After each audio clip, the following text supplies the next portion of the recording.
Hello Blender folks, welcome back. This is epistemic-gnomes and we are continuing our mount rigging. I've changed the thumbnail because now we're starting to get something funnier, right? More cartoony like. And I believe if we continue on this rhythm, it might be possible that we will achieve not say the ultimate mount rig, of course not. It's a first experimenting, a first trial, right? Of course it's a composed trial because I've already tried out, experimented a lot of things in the same sequence of events, and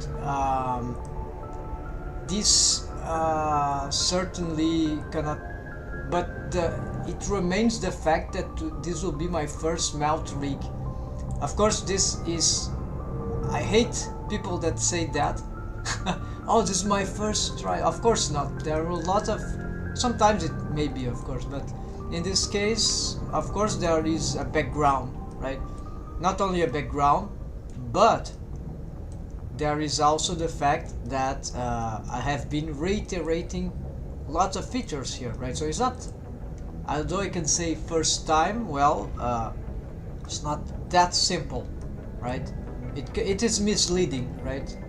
So to be fair, we have been making several attempts here just for the mount rig, on top of other reference, on top of talent, on top of other rigging experience with eyes rig and whatever, body rig, legs rig, whatever. So that's it. So it's really not that relevant that, oh, it's his first mount rig and it will end up great. Of course it will end to be great, because I will not leave this unfinished until I complete. Hold on, something. This is a wrong alarm, and sorry, I need to. I'll be back in less than 1 minute.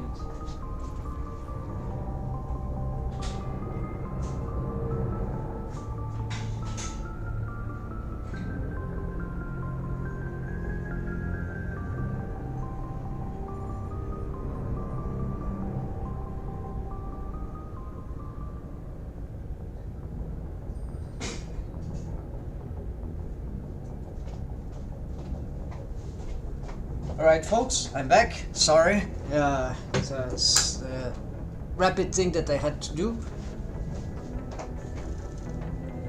So, this is a pose. Let's reset the pose and let's restart working with our mount rig. So, here,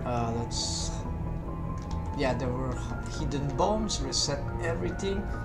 Now let's go back only to what matters, and we are working on here, so I probably would like to hide those things so they do not interfere. So I have a list, as you see, of tasks. So I'm starting to learn the OBS thing, right? How it works. So, and I've started to add this feature. The problem is that I cannot see this on my screen, so I have to get back to the maybe I can see this. Maybe you can see this. Let's see. No, it's a window, but it's not. I don't know how I can record OBS Studio myself, but anyways, what the text says there, you can read, I hope. If you cannot read, please tell me. I'm not sure how you visualize it. How is the resolution and all that? Size of the font. So make vertical profiles BB splines. Yes. So this was an idea Dan Young that was present in many of these live streams recently. So he gave me that idea, and actually that idea relates to horizontal splines like I have here for the side, which was very good thing. So this was my idea. I don't know where did I took this from. It's like, so you have sort of a cross his idea so was vertical for profile big bone splines, so BB splines. And I know people, yeah, there's a rigger many years ago that, what is his name? Well, he has this sort of bendy bones, face.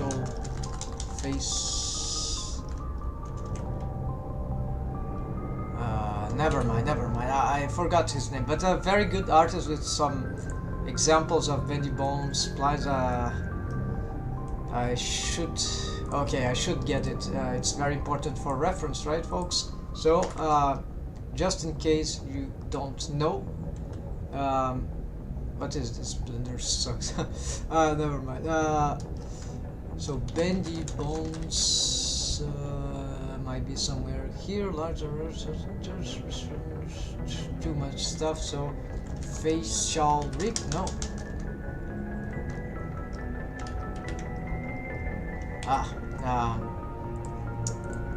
This is bendy bones Blender artist. No, it's a page that this one. Okay, so why I just have so hard time finding this. So this is not this Danny Mac, but this is a reference of this artist, which is okay, Daniel Lara. So here there is actually this site, and why this is so hard to find. Bendy bones sets. No, this is old names. Bendy bones splines would be better. Facial rigging or face rigging. Face rig, whatever, and bone, whatever, and that's it. And just Danny Mac pretty. Okay, so just getting better my thing now. Reference. Yeah. Just don't think I will get that, but then we have. No, this is a site is different. I think this site was updated. Alright, so you see, look at that. This probably is his work from I don't know, Martinez Lara. Yeah, Daniel Martin. So okay, I don't have saved this site. Let's add this. Maybe he added recently. I haven't seen that. So rigging, yeah, whatever. So Pepe School, Lara, whatever. Bendy bones splines, BB. Yeah, that's it. I will have to find this school. Okay, so you see, probably this was made with bendy bones, and we need to investigate. So I cannot find the site that I wanted, but we found something else. Hello, boys and girls. My name is Danny Mac, and in this. Okay, so here, look, all this. You see that bendy bone here in the top of this. So this is very interesting. So this works apparently very well, but on this cartoon character. But we want more than that. I mean, not more, we want something different. I assume this mount with this rig is not able to go very far. Maybe I'm wrong. So maybe the rig is ideal. With this amount of splines, just one apparently for the eyebrow, I think this is not good enough for well, actually it depends how the bendy bone is set in some advanced settings. So apparently it looks very good, but I think it's limited because just one spline there. And so these are pretty fine details of the same for the eyelids. So the eye contour would be the inner edge of the eyelids, right, towards the eyes, and then also with just one spline on the top and one spline on the bottom, it is not possible to, well, it is possible, it's very hard. Maybe you have another controllers, and just by having an additional spline, the position of the spline matters, so the orientation, and so the amount of splines, and of course wave painting, but that's another story. So the nose, one spline, I never did this, so we'll attempt that, so very curious. Then you see here, there's a jaw spline, a single one, it's curved. Here is interesting, I don't know why this is for, so there are those facial features that I'm not really aware how they work. Here for the nose, these don't seem to be bendy bones, but yeah, it's a bendy bone mechanism here.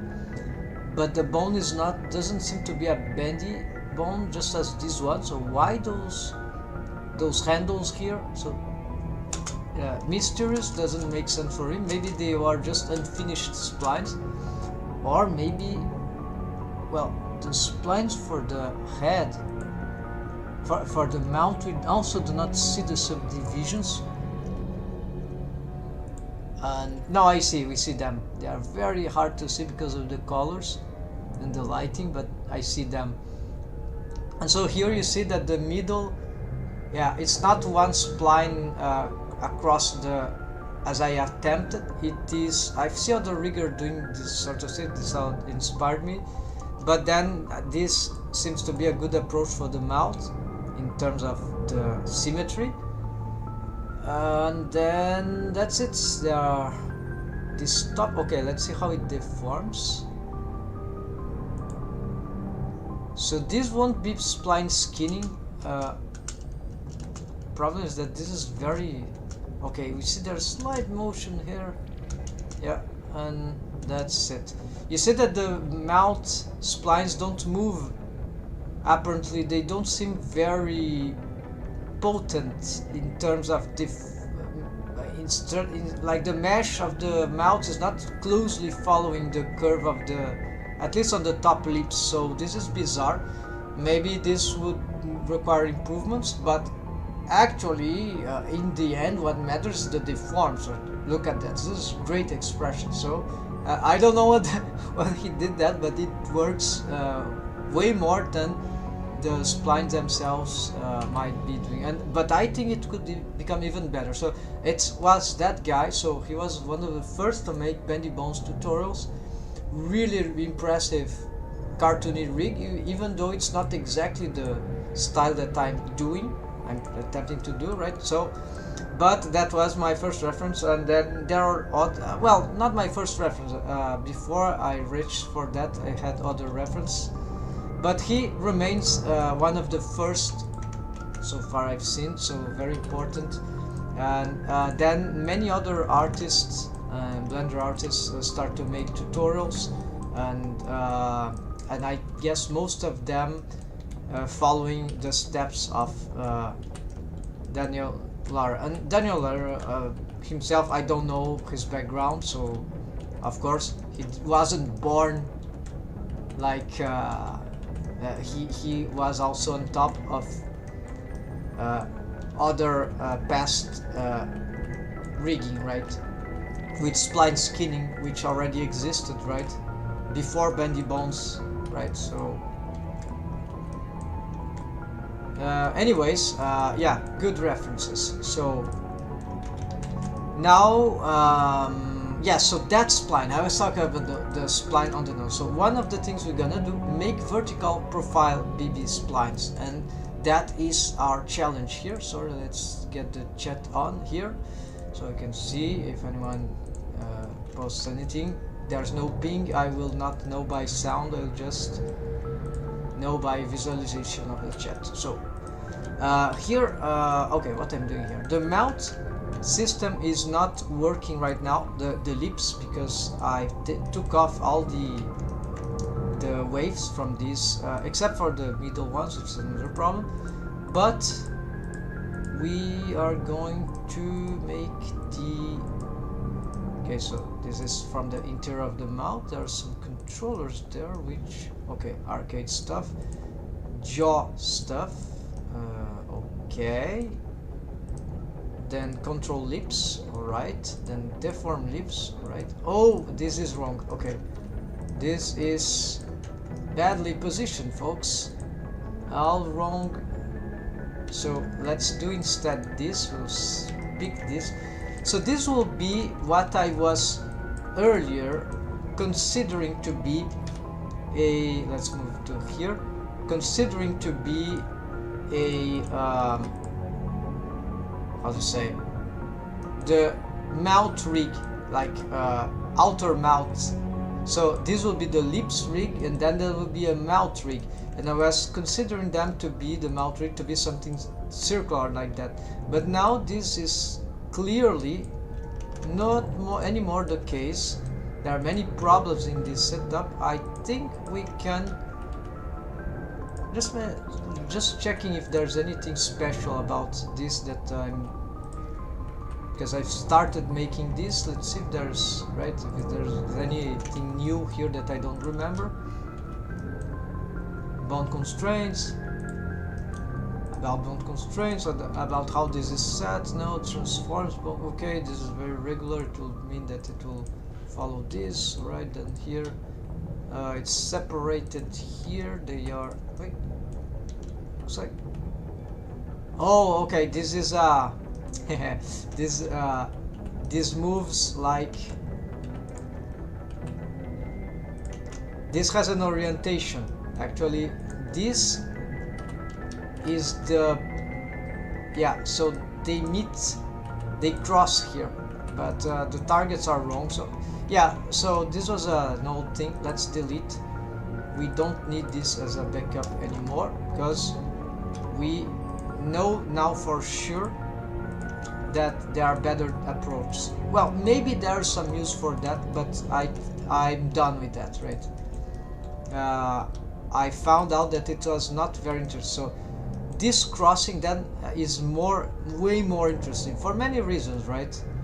Apparently the possibility of stretching because of the anatomy, right? The face is like squashed, right, vertically, this thing, like a bit like Sonic character designs, or even furry, I don't know, Disney, but more some anime also have stuff like that. Certainly other cartoons have stuff like that. So this muzzle, right, thing, muzzle-like thing, Disneyan shaped, right, and then it is very aplati in French, that will be, yeah, squashed, right, shape. And then this means that splines horizontal, right, they would allow for this crossing all that power that we need to cover those distance, right? So this is why I believe this is why this approach is much better. And here vertically it is not so much a question of distance, but a question of character design. The profile is very important for this character design, right? So we're going to do this, and yes, organizing the, so I'm gonna replace these bones here because I want some logic here. So the first bones would be controller, and actually lots of things here are already wrong, right? Let's try to, okay, so this is some mechanism bone that we don't it's just a mechanism, like a switch, doesn't matter now, right now. It's just for this rest position. I'm doing this to, so that I don't have to, never mind, I don't explain this, it's just to temporarily, but it's a cool thing to know that we can make switch like that. At some point I might re-explain that. Okay, send. Okay, this is switch. We can switch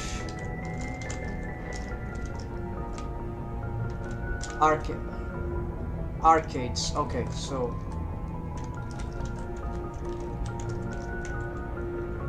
switch arcades. All right, then okay, we leave this. What would be the last things there? Maybe deform bones, right? So yeah, let's put deform bones, but not any deform bones. Yeah, the problem is that everything here follows, so let's do differently. So I want the main bones here, master bones, so it would be here, that only master controllers, stuff like that. Here it's jaws, then here is arcades.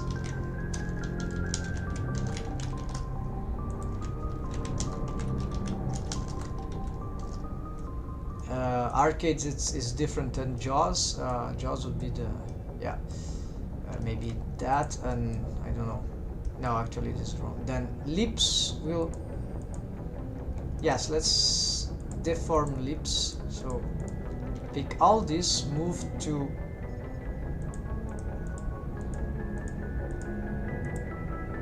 so you're missing some bones here. Okay, unselect all to be sure, then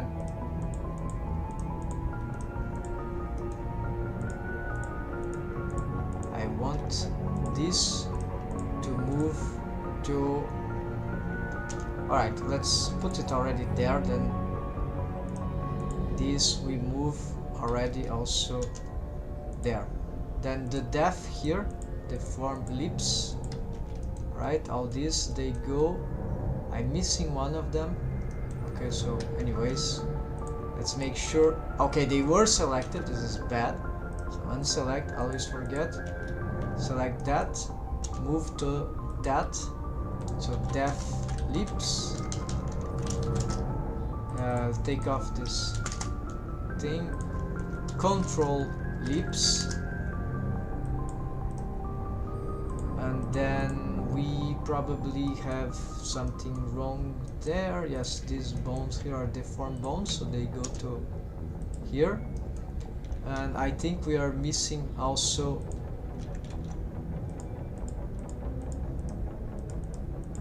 okay, so this will already be, this is arcades, so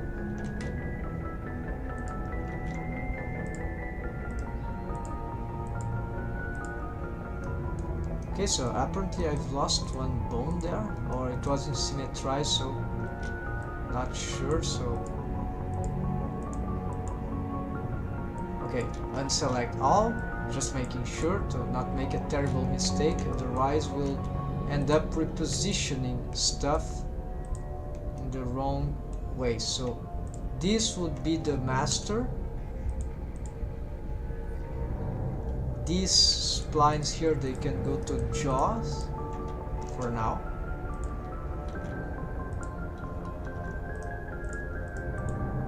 What we have here, we have the arcades also, so instead what we're gonna do is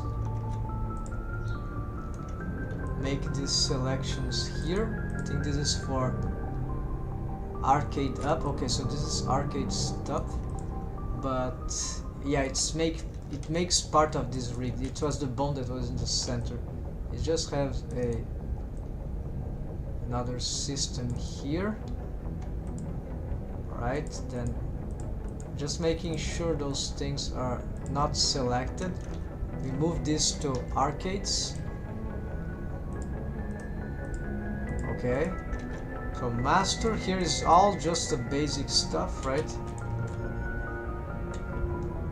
These will have to solve, of course. Jaws, okay, this is just those things inside. Then arcades, this is the things inside. So we'll not be dealing with this for a while. Deform lips, this doesn't exist anymore. These are mouth stuff, so this immediately will bring it to here, higher of great importance. So this is mouth, so this is like the things surrounding, it's like mouth region, right? Everything here is mouth region for me. Then there's mouth interior region, right? So lips, mouth, so it's the large, I don't have a name for that. Muzzle like an animal, I think not, although it would make sense. Alright, then we have the deaf lips, control lips, and that's it. So why, yes, then there's this problem here. Oh, there's a, it's there. Okay, it's just, I see. This is just, I forgot to take off this these custom shapes. That's it, and no bone lost in the process. Let's just try to make this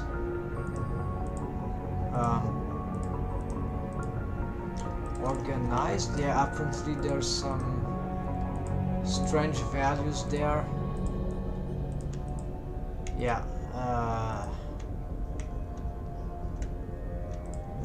Yeah, never mind. And here actually what we could is, because it can be annoying for selections, let's actually make this into a new layer, right? We could bring this to, what's moving there is just the top and the bottom deformed bones, so this is not complete, of course. So we'll, with this selection, I actually need to make sure nothing is selected. Let's make this organization. I think it's fair to do this at this point, because we're going to improve this rig later. So this will be the control, and this will be like tweak. No, this actually is not control, it's tweak lips. I don't like this name tweak because it has served many purposes now that I know.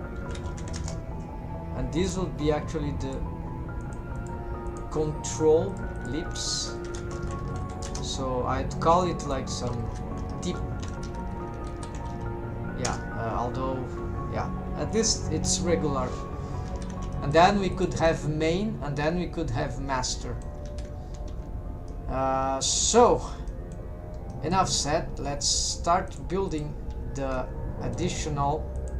No, you. What are you doing here? Go. No. Can I? Yes, I can. Move to here. Right. So now it's here. I think I saw something. So reorganizing the rig is very, very fundamental. This is rolling for the lips. It's a system for the kiss shape morph. So not sure it will. Yeah, it is working because but it's not perfected. I believe it is plausible, but we would need to make retakes because of some aspects. So you know, it can, you see, it can reinforce the kiss shape, but it's not doing well enough right now. Of course it's also not working because there's no influence there on the lips, so it will be much stronger than what we see, but even there it's already causing some effects. And I've decided that this mouth shape is probably not the best one to start with. This kind of shape is too difficult to,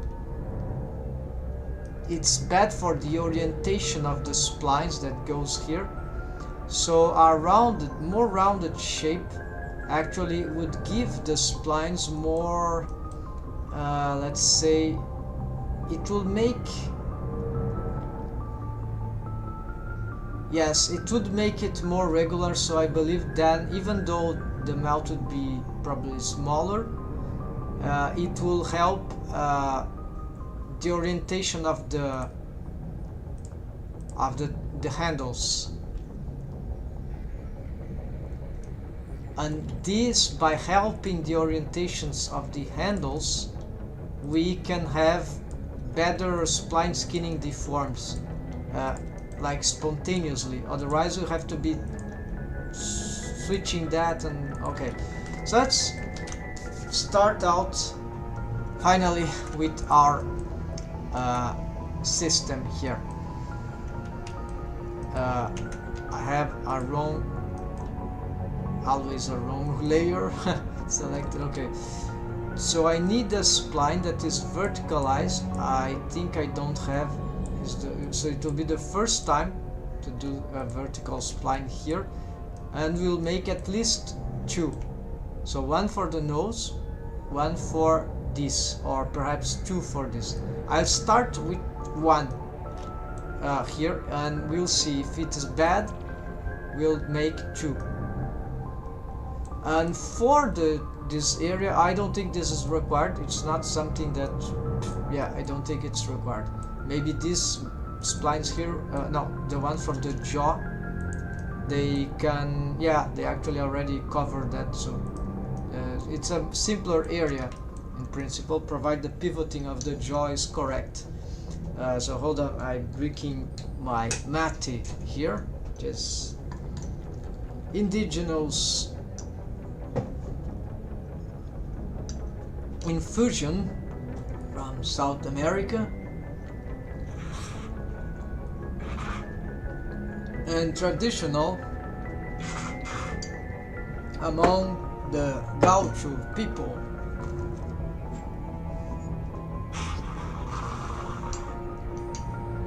From which actually Vasquez from Blender, right? The one who makes Blender today, right? He also often drinks mate. It's not because of his lives that I drink mate. I drink mate because he's from Argentina and from southern Brazil, and so that's why.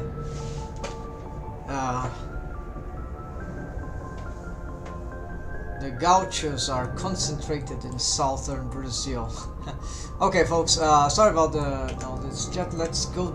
I always struggle starting the stuff, but once we start, it gets faster. So I'll duplicate this, and I'll start renaming this. So except that, okay, let's rename.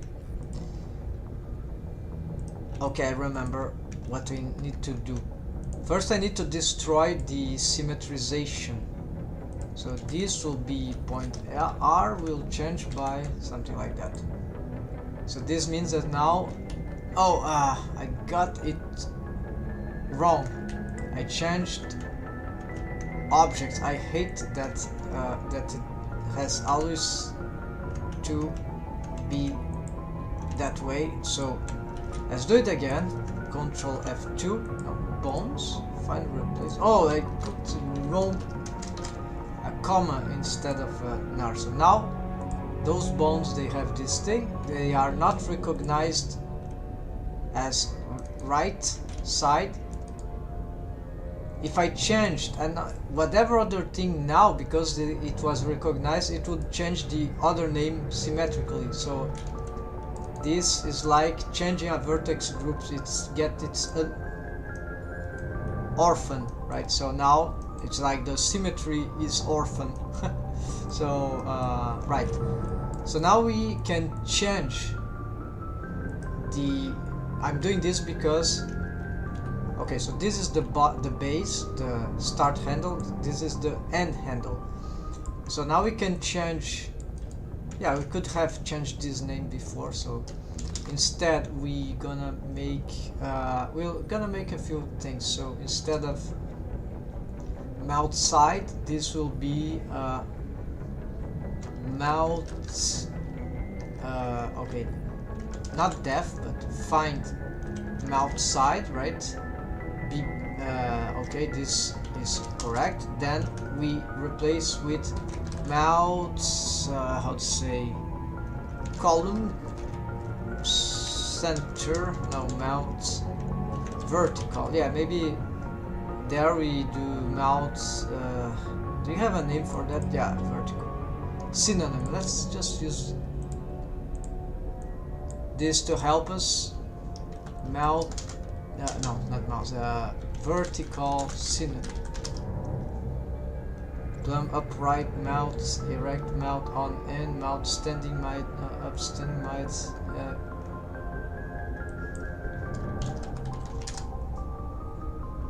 Synonym. Pillar mouth, vertical mouth, pile, pier, piving, pilaster, turn, proper, like line, filer, train, trailers, trying, parent, center. Okay, no. Vertical. That's the only thing that sounds clear enough for me. Mouth vert. So instead of we keep mouth, so there will be redundancy, right? Just change side to vertical, and then we also can strip characters, strip digit and punctuation. No, not there's no digit, so strip. Well, there is, so no, we cannot strip that, so we strip.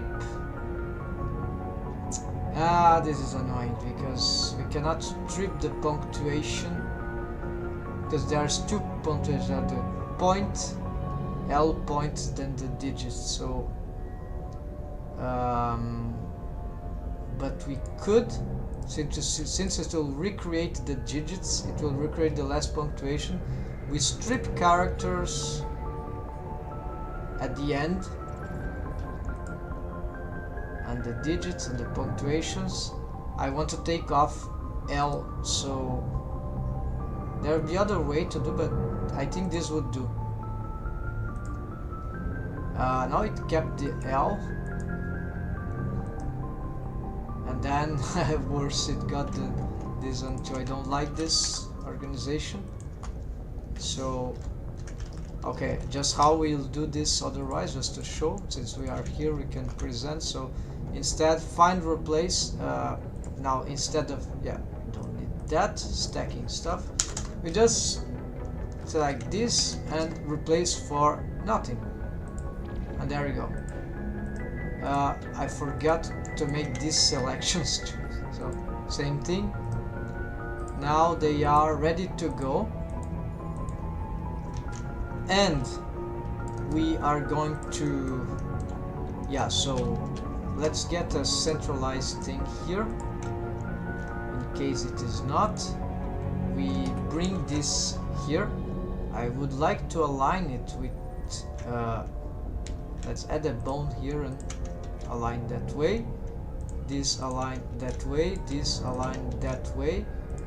Then we could delete this already. Let's try to snap this to vertex, and okay, none include. So vertex is like the bone joints are vertices for this controller. So for this this option, these we'll just put it there and move it up on global space. Then here we snap, make sure it snaps to the head and not to the tail. We want to, it won't fail it if to snap there, but it's not logical, right? This is perfectly logical. No, this is not how, this is a, I've inverted the concept. This will be a Mr. Spock phrase, sentence, but it was spoken with the accent, with the expression of Dr. McCoy. Bones, McCoy. Your logic has almost killed everyone here, Mr. Spock.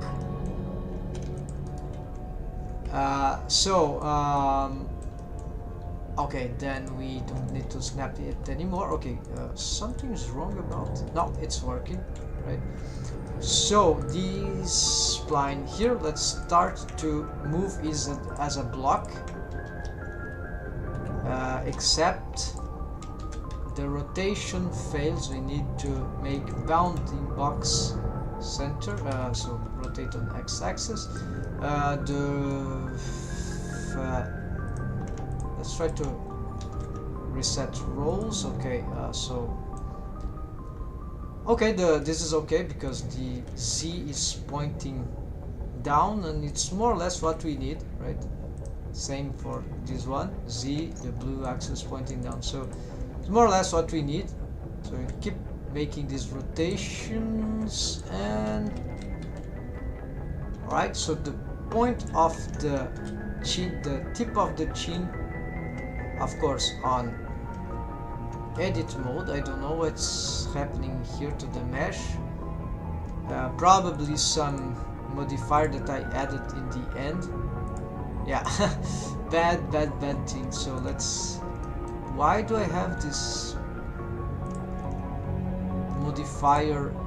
This is the last thing that I did. Yeah, let's solve this in a moment.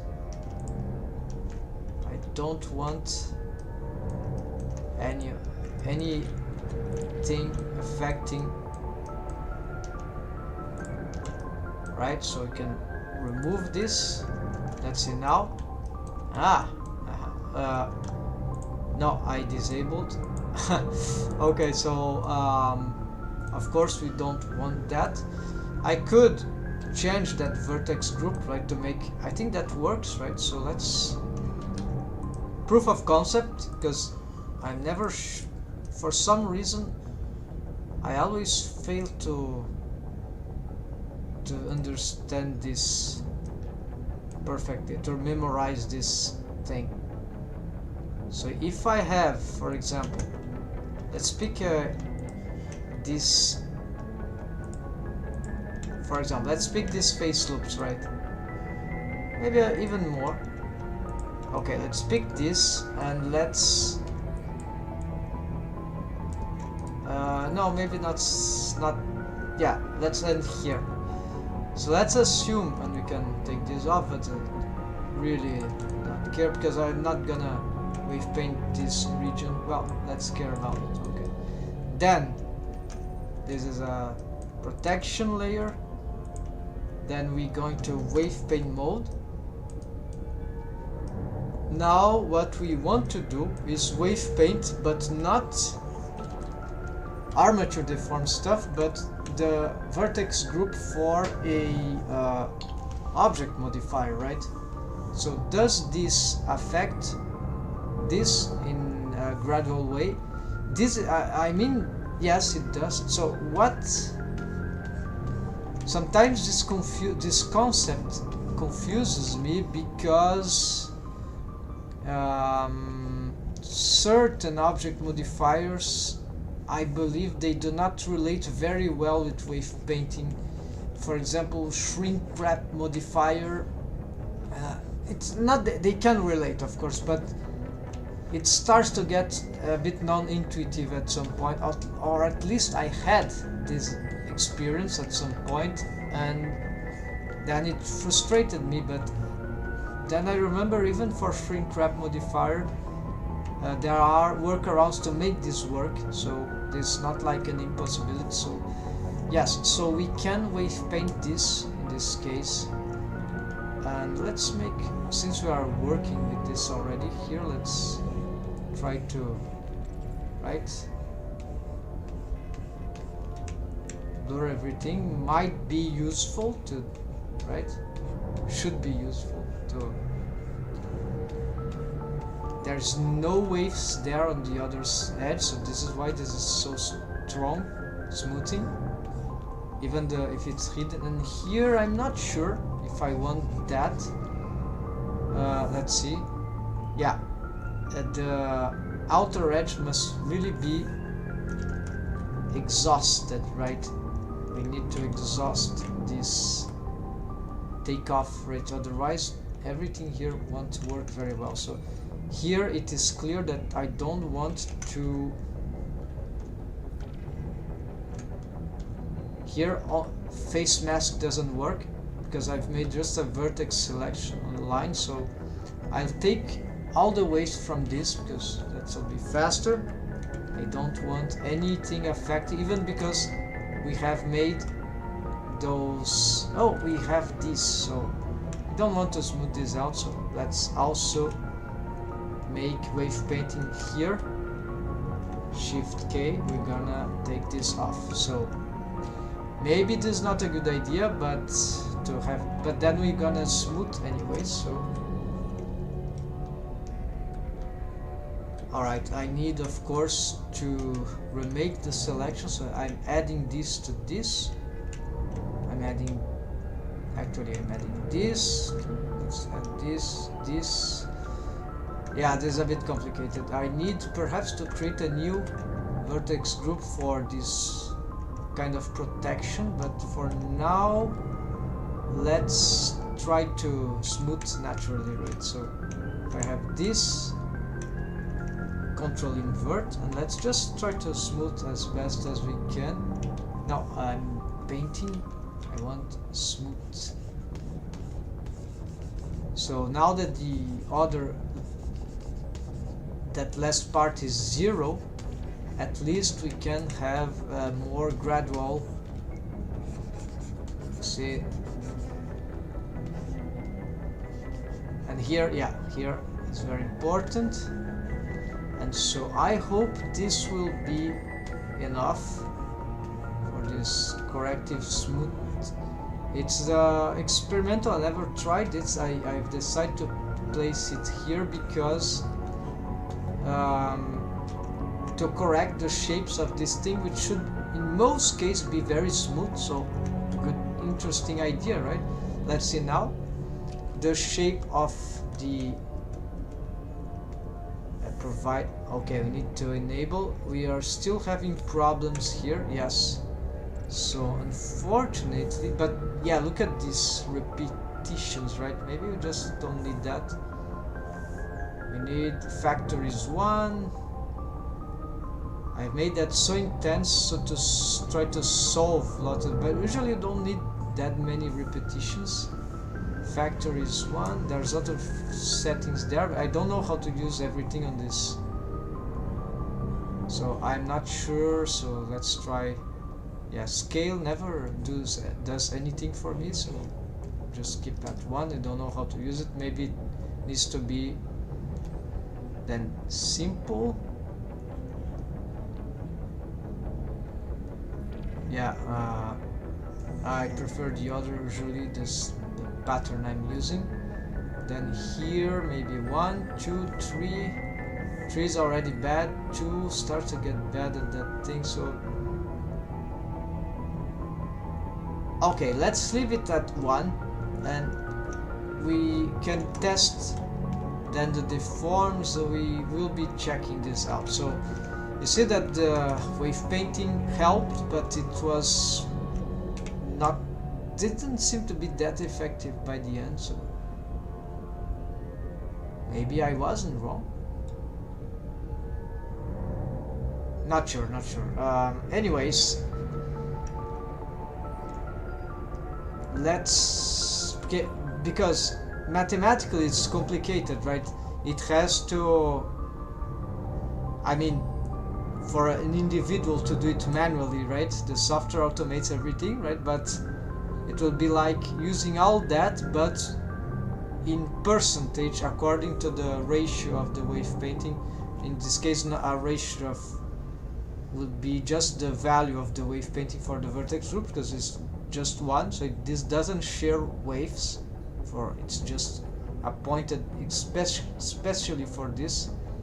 So it would be like calculating for each vertex this, which already is, but adapting to the wave of each vertex. So you imagine to do this manually, it would be crazy, right? So alright folks, so let's continue here. We are about to complete our spline here, the positioning, everything. So here, because I already know it's centralized, so we just want to be fair with the, I don't need to snap it. The problem of snapping when we have this kind of view is that the bone gets all, it doesn't know the orientation, so it goes left and right, it goes crazy, and I don't know how to solve this kind of snapping. If you want to see what I mean, it will be this. Well, actually this seems to be working, so maybe I stated something incorrect, partially incorrect, because there are situations where what I say happens and I just couldn't avoid it. Now it seems to be, oh, maybe it's this. No, it's working just as expected, just similar. So I don't know, folks. So let's continue with our, yeah, this spline's too big. This is problems, folks. Too big and too curved, and a rest position spline. No, this is probably a bad idea on my experience. We can add though a lot of stuff here. There's a limit though, it's not a gigantic limit for spline skinning. This should be mean a lot, but so let's give it 20 maybe, because it's really large right now. So this is a good reason to actually make another one. So we're going to give this sort of shape here, right? And here, does it need to go that long? Yes, because we are already working with that, so let's skip that. Let's skip that way. So let's make sure this is... We don't need to position the bendy bone, because the bendy bone we can snap it later to the... So it's more like the handles that we need to snap, then we can take this off.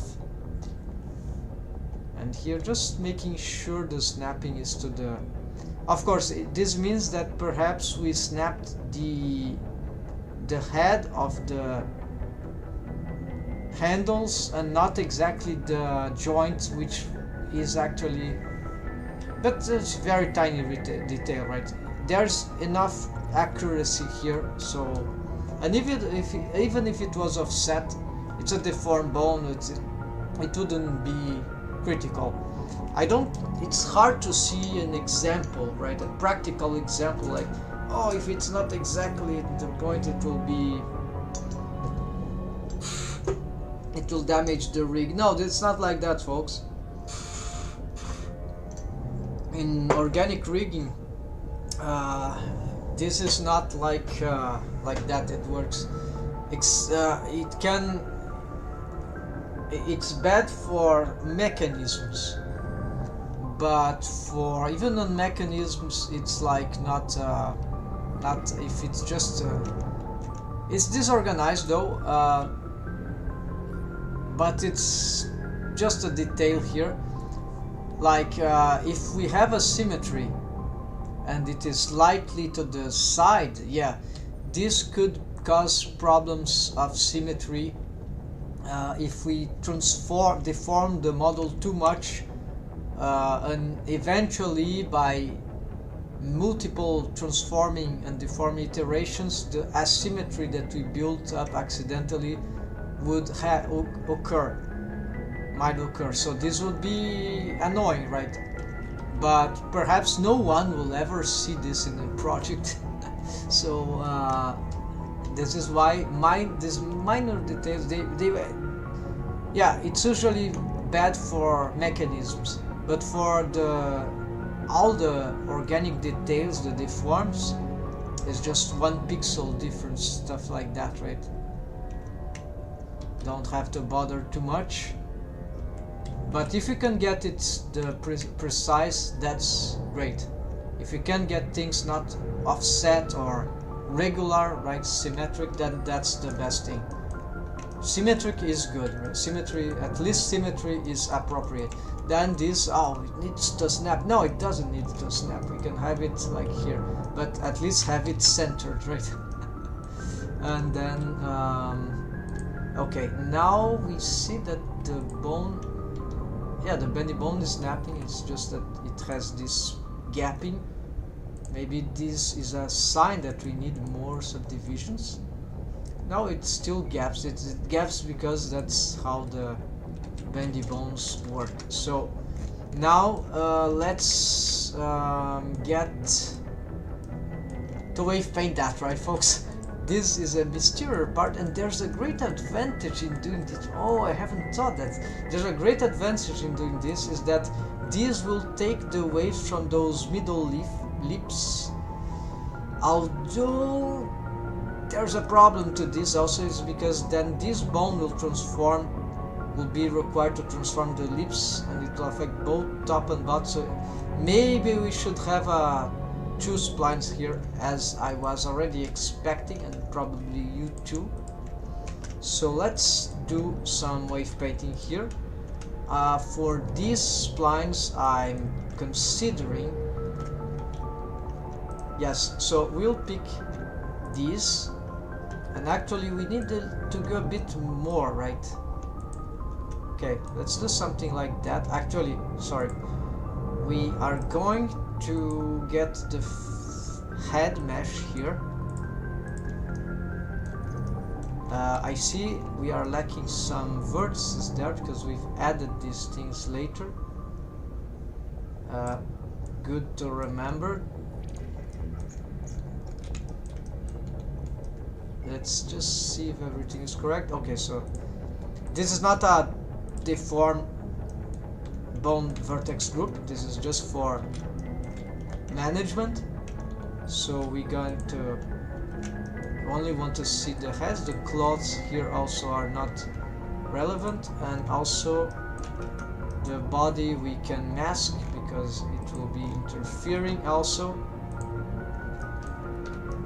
So get rid of all the details, right folks, that can be in the way. Whatever thing that is in the way can be annoying, especially if it's colored, if it's big, if it's in front of stuff like the eyes. So, and of course here we don't want to be looking at this, so I should probably hide this. I know what to do. Okay, there's the problem is the mouth region that I had made before. Hide mouth region. It doesn't include certain. Okay, mouth region interior we can hide because it will be in the way.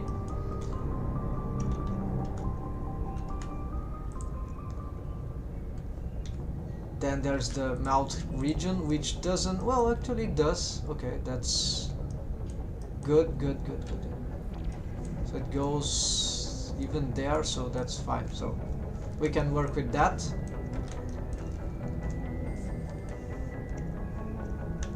I had the impression it didn't went that far, but of course logically it did. It could go a bit up, but this will be for the nose spline when we do it.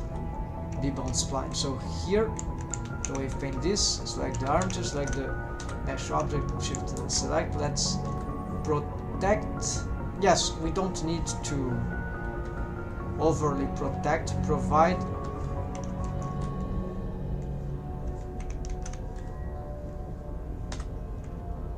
we just start out wave painting that. So oh, I need to select, of course this is a hide selection, it's locked, so we need to select the bone. Then yeah, there's nothing, so let's start wave paint. Now my question is, should I add the lips to this? Okay, this is bad, so yeah, let's do some stuff here. I think I can just hide those things, right? Much better now. The question is, if I compare this with this, we use, yeah, it includes the lips. So this is valuable information, folks. So should I include all the lips like here, or should, yes, I believe because this is crossing, this is really important. And the advantage is one spline for both sides. So, well, let's stop at the tip of the nose somewhere like there. We'll see how this works, right? So I hope the symmetry here of the wave of the mirrored mesh makes for that single bone good deforms. In principle, if we have problems stretching, it won't be in that direction for this bone, it would be up and down direction. Like if I stretch this too much, it will affect this mesh. So this is a problem. We're gonna see if that happens. So for now, we must make sure that, yeah, that we don't make mistakes here and that we cover everything. We don't need to make this a perfect wave painting right now. It's just for basic testing, so we're not going to like make sure everything this is already red, absolute red. So just make some just good enough to say, oh, this is what should work. On an immediate assessment, no one will see that it is incorrect. It would require, how to say, very crazy assessment to detect that something is a little detail in the lips, for example. Yeah, no one will see immediately if there is something wrong. So this is so here I believe we could have a bit more waves here actually, but I don't know. I don't consider making other vertical bendy bone splines, but maybe considering there's the eye, I'm very curious about another practice of bendy bone. Like my eyelids were bendy bone splines were like that, right? Hold on, let's make it. Were like that. See? And even the eye contour, actually not eye contour, this thing here, this I've learned from spline skinning tutorials, right? And art. Then this is the splines that follow the mesh topology, right? Face loops. But just like this, why this is not like this? Why this? Well, actually it can.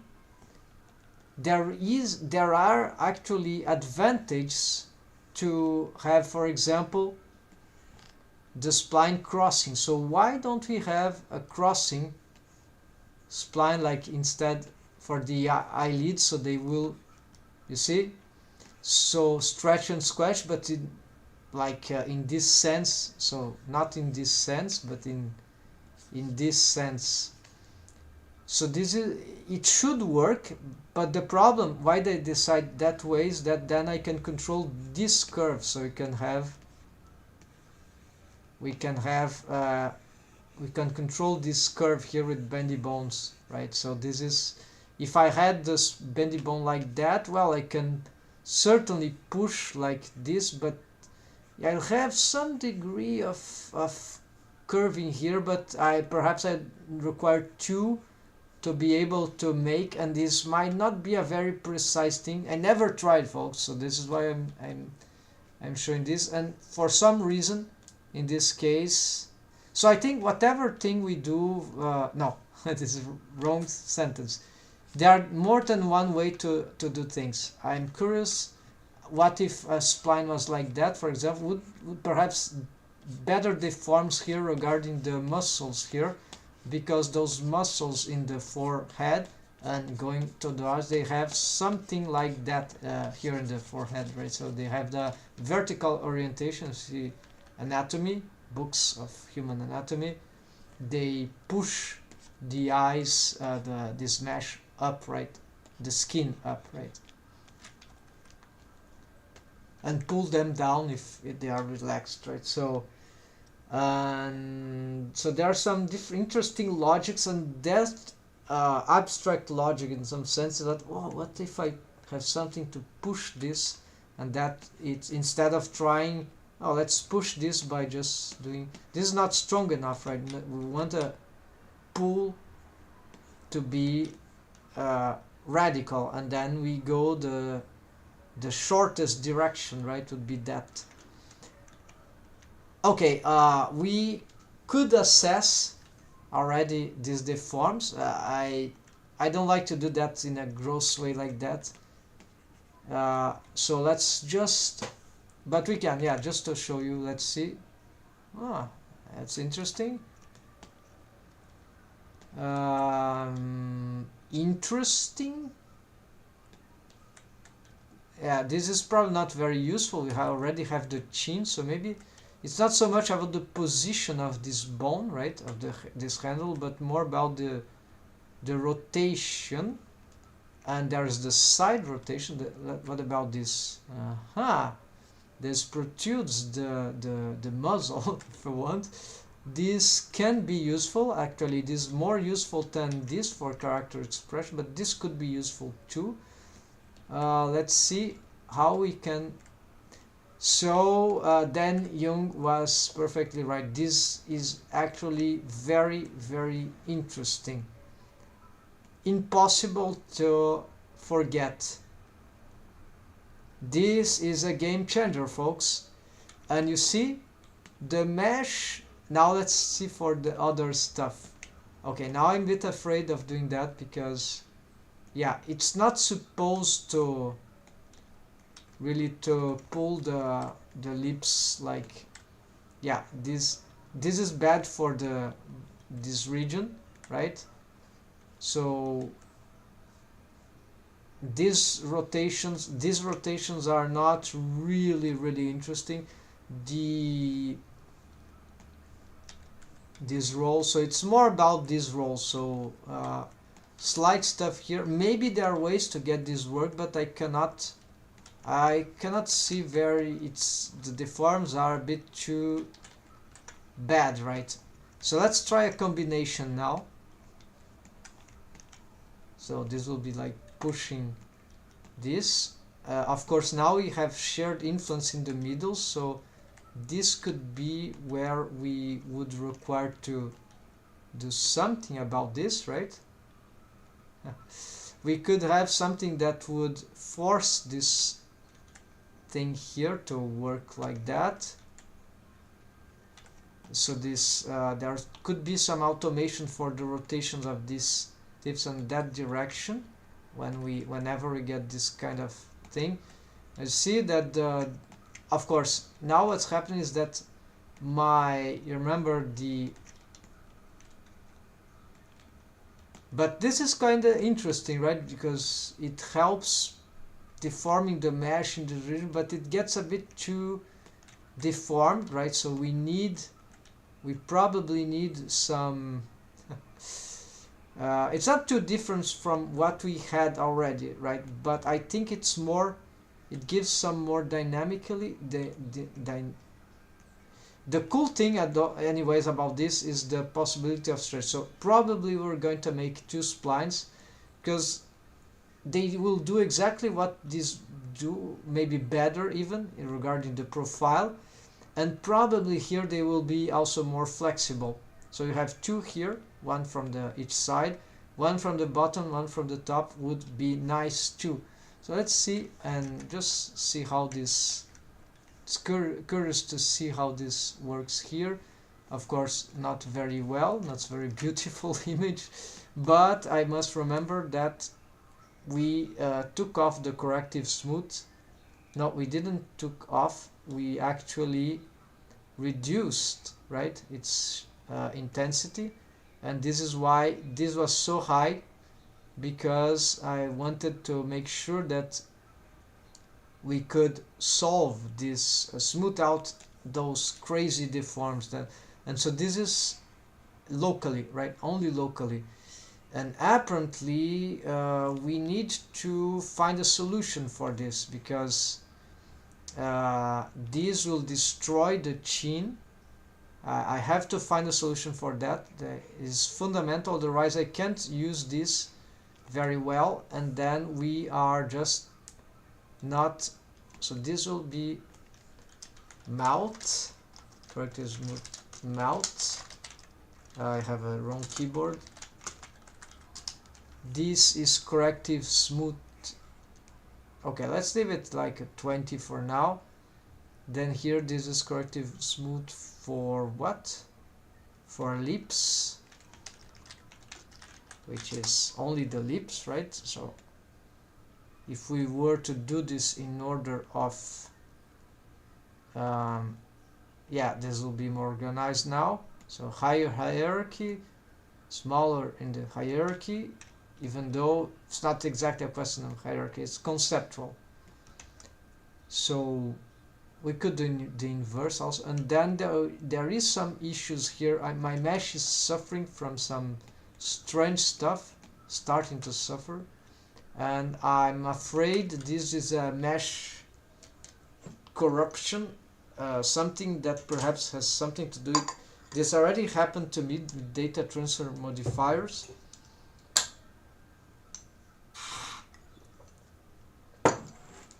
I'll need to find out a solution for that eventually. For now, I'm just going to ignore mostly. So, what does that show? as I was saying, um, we need, okay, but something we haven't done here is to have better smoothing, right? So this was gross, so let's try to make the corrections here, so the improvements here. So maybe with a lot of smoothing this will actually become way more interesting, but I think we are close to the limits, right? There's no,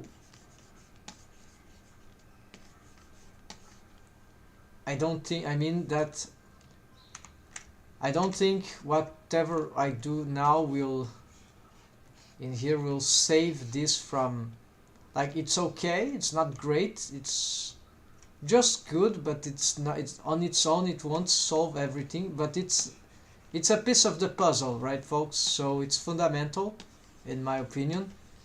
And the profile thing, this adds to the character design quality. So this is even if it didn't help in those other deforms, if it doesn't interfere negatively, it will worth doing this if it were only for helping shaping profiles of this character. So if it were only that, that will be good enough to just to keep it, right? And so yes, it works for the keeping the profiles.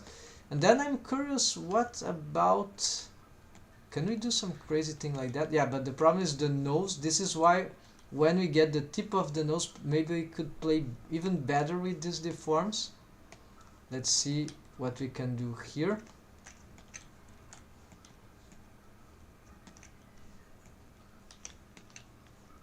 Imagine animating this. It's like yeah, kind of time consuming, but we could use certainly some, yeah, it could be quite time consuming even with but the expression quality though is quite of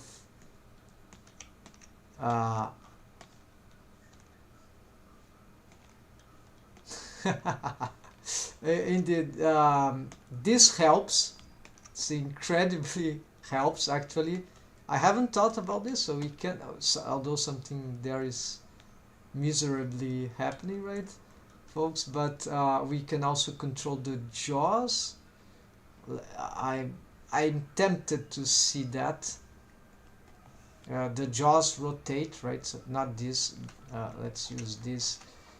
So what if we, yes, we can rotate them simultaneously even. This should be yeah, it's not working, this in automated. So look at that, yeah. So I'm really surprised how this thing is turning out.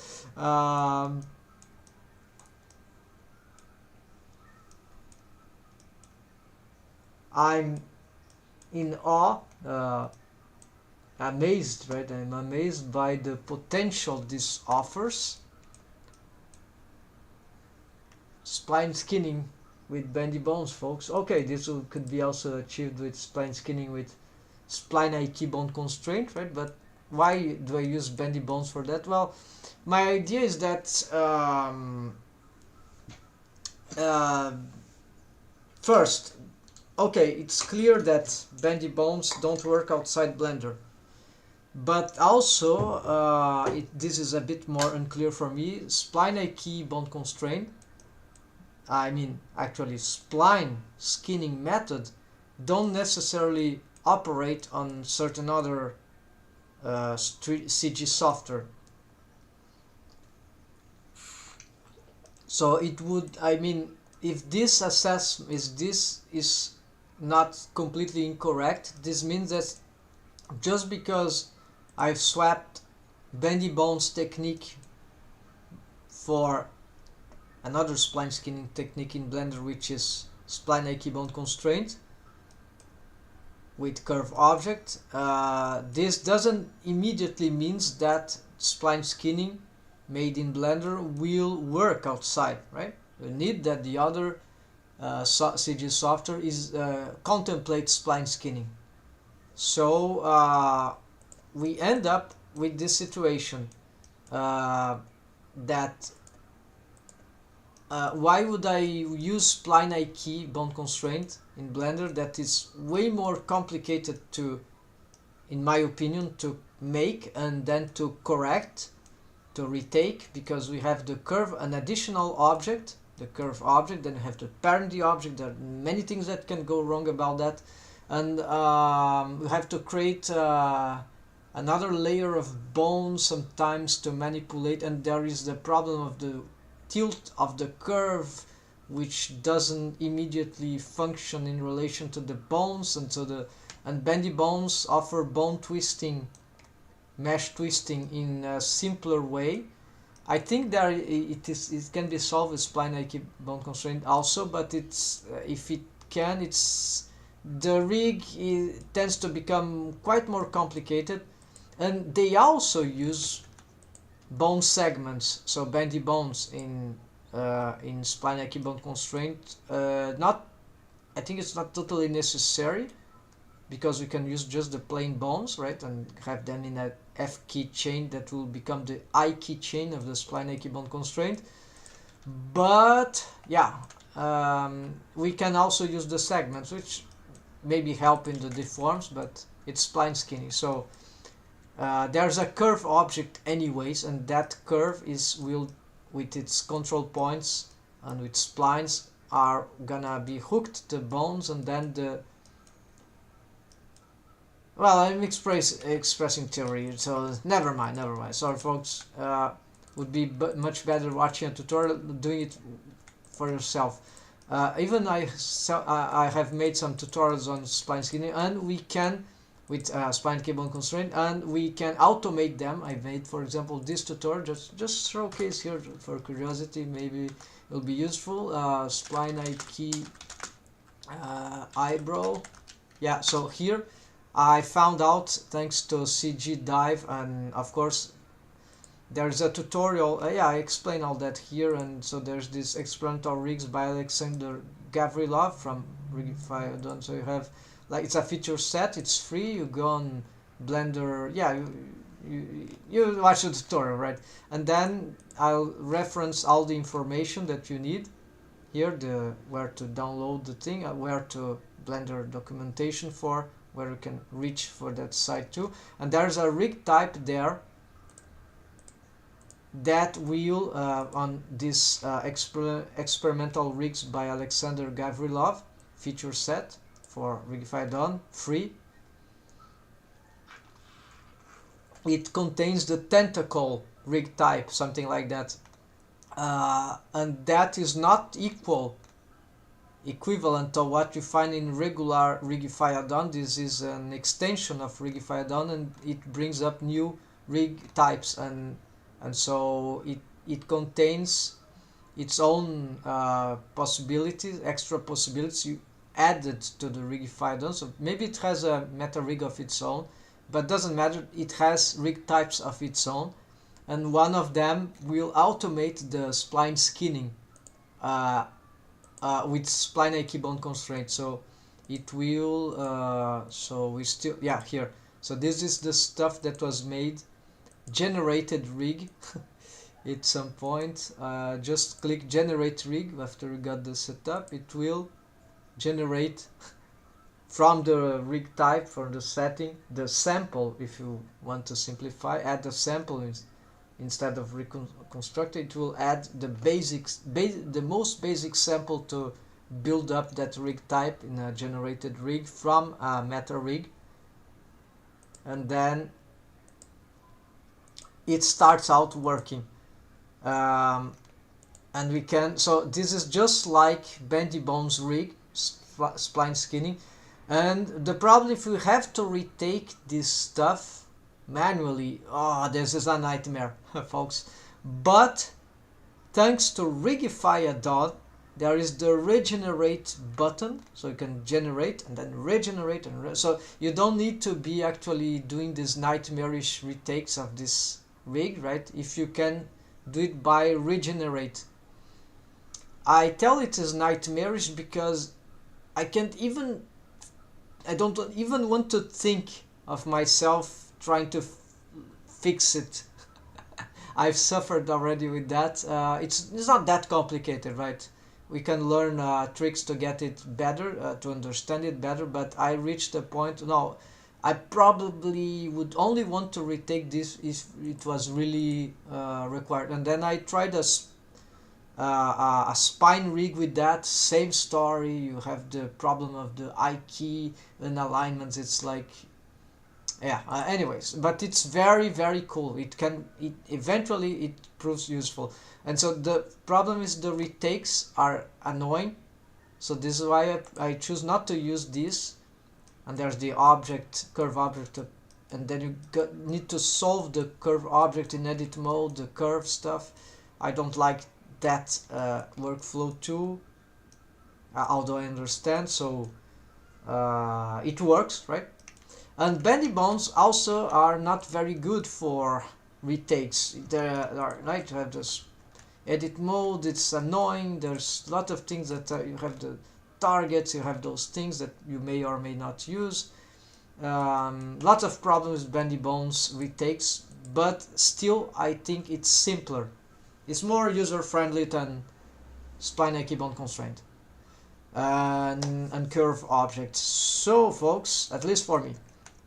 So this is why I'm using bendy bones, and if I were to use spline skinning for another software exporting a Blender project that will work outside, then perhaps, yeah, let's forget the bendy bones, let's use the rig, let's use the spline skinning, then that's fine. But I need to have proof that I'll certainly require spline key rig in Blender. Then folks, enough of these explanations, right? Sorry, I shouldn't have probably explained all that, but could be interesting if you're not familiar, right? So with those concepts, this is some like free course. Okay, let's sharing skills, right? Why not? So live is for that. If you have any questions, feel free to put there. I'm continuing here. So we know now that this is very useful for profile. Now let's already check this. I cannot check this. It will be waste of time. Actually, it's actually cool, right? Let's see if I can. Never tried that. Can I have something?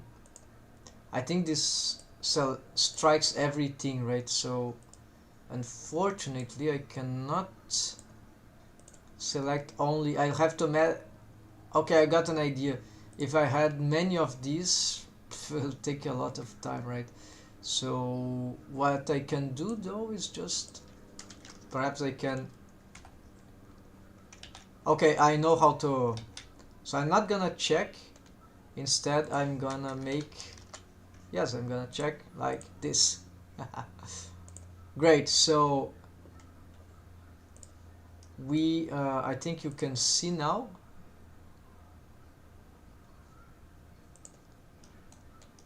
Yes, so here, but I'm not completed with this. Yes, we are halfway to do this, so gonna retake this. Not retake. Increase the amount of splines we got here. Mouth, right? Okay, so this is, I see, this is for, we don't want them to be interfering, but they are in the same bone layer. This is why. Alright, so I'm not moving this because we're gonna reuse this tip. So instead we're gonna create another one like this.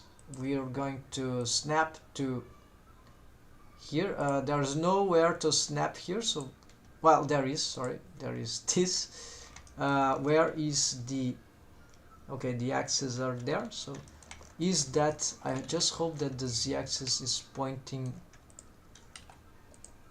I think yes, it is pointing outwards, so the mesh, so that's fine. This will be the new target for this bendy bone thing here. So but we need to create that first. Before we create, we're going to snap this thing. Okay, no, let's target first. So copy this, target here. I see that the names here, this is, we should give it 001, this should be 002, but and this should be 003, because we cannot rename same stuff. We need to do it here. It's annoying, this thing, but yeah. Oh, actually this will be 4, because there's be a third here, a third handle, and so it will be somewhere like here. I don't know, there's this rest position, but it will be pointing up. We know where the head is by the way it pivots, right? So this spline could be pointing up, I guess, something like that, even though the mesh is pointing. If we did that, it'll create a horrible curve in a very, yeah, a sharp curve in a very complicated region. So maybe I shouldn't have a rest position for the mesh starting that way, right? So this gives something to think, right, folks? Then here, it's very dangerous if this spline had to be the same of the tip of the nose, because perhaps we want this, but yeah, because of this orientation. But maybe, just maybe this could work. So let's try, let's make an attempt here to see if yeah, now I'm yeah, you see the problem is that we'll have to make a choice here. So either this thing like that or a middle ground. So I'll try to hypervalorize the shape of the nose. This is why here it could be better to have 2 splines too. This will be the continuation of that one, you see what I mean? So let's snap to take off include non-edited option. Now it snaps here. The targets don't seem correct, so first the naming.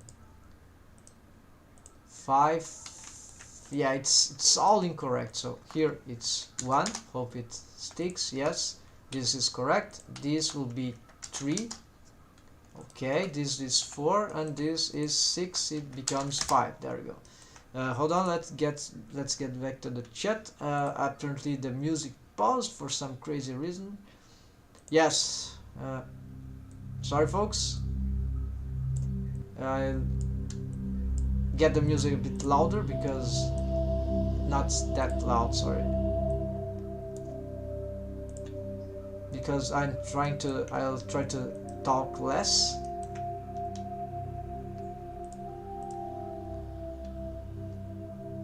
One, 2, 3, 4, 5. 1, 2, 3, 4.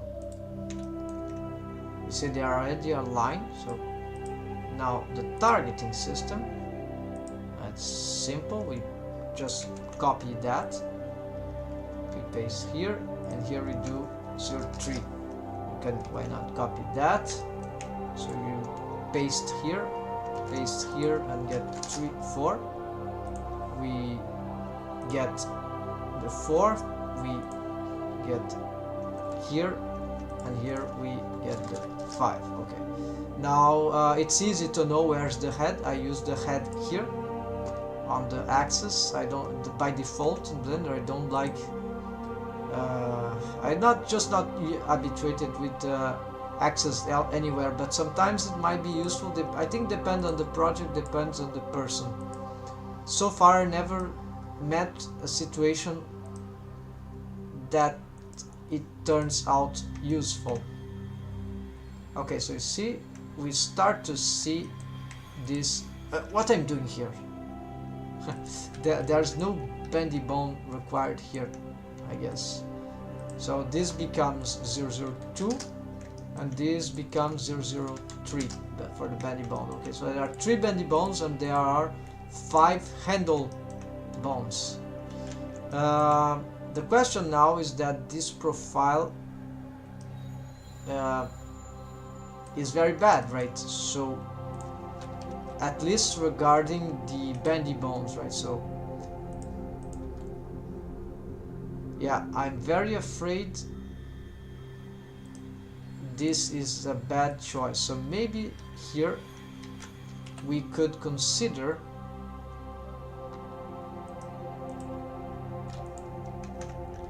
moving this. Oh no, I lost the snapping thing. Alright, so let's snap to, let's do something here. Yeah, I'm just want to, now it suddenly don't want to snap properly to the face, to where I want. Maybe I need to be closer.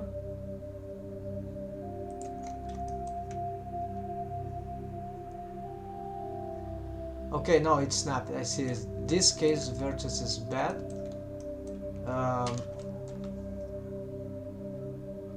Maybe I should keep it there, right? So, okay, let's keep it there. Although it's not exactly where I want, but because of the snapping, that should be fine. So, I cannot... So, there's a way to push these things. It will be tedious. So, push the ease in, which relates to the start handle. So, and then we can we shouldn't have these values too much though. It can totally break the bendy bone in the deform. So now I'm annoyed by the fact that I'll have probably difficulty in snapping those things with so much. I think I have something wrong here. This should snap to the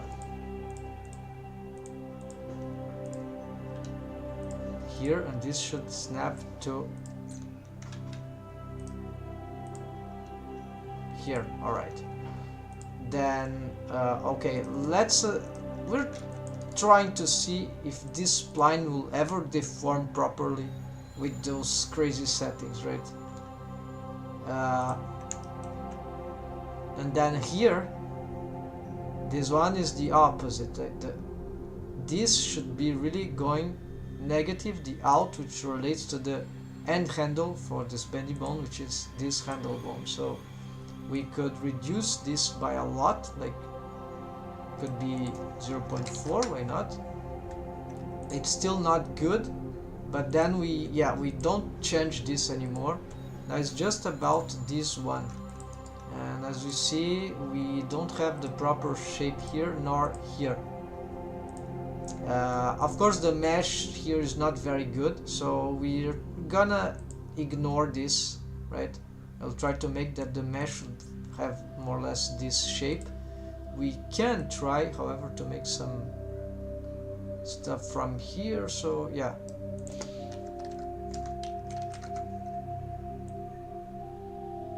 So we can try, okay, 0.4 seems fine.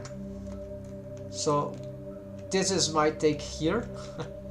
And for this part we also are having some issues, so I'm trying to make some, because this bendy bone will hold also deforms, we can actually have minute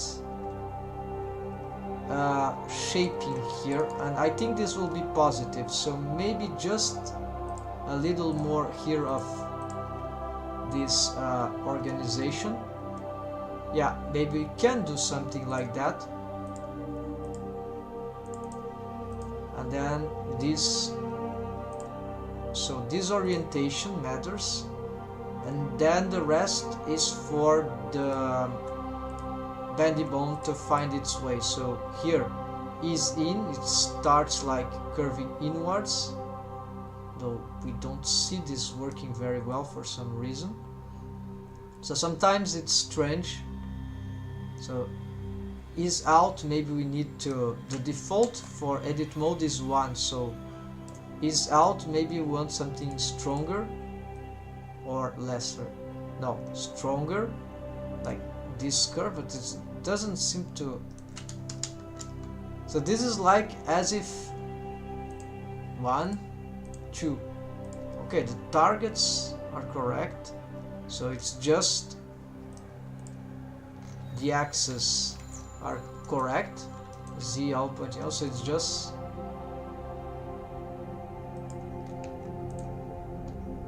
ease in. You see it's affecting there, but ease in should be around here. Okay, there we see. Okay, so not this, so let's give a, so it starts at 1. Let's just add a few more ease in. Yeah, let's try 1.2. It's very slight. And there ease out. The question is, yeah, you see that the bone is hard to get the, it will be, yeah, negative is out. No, then it starts to go.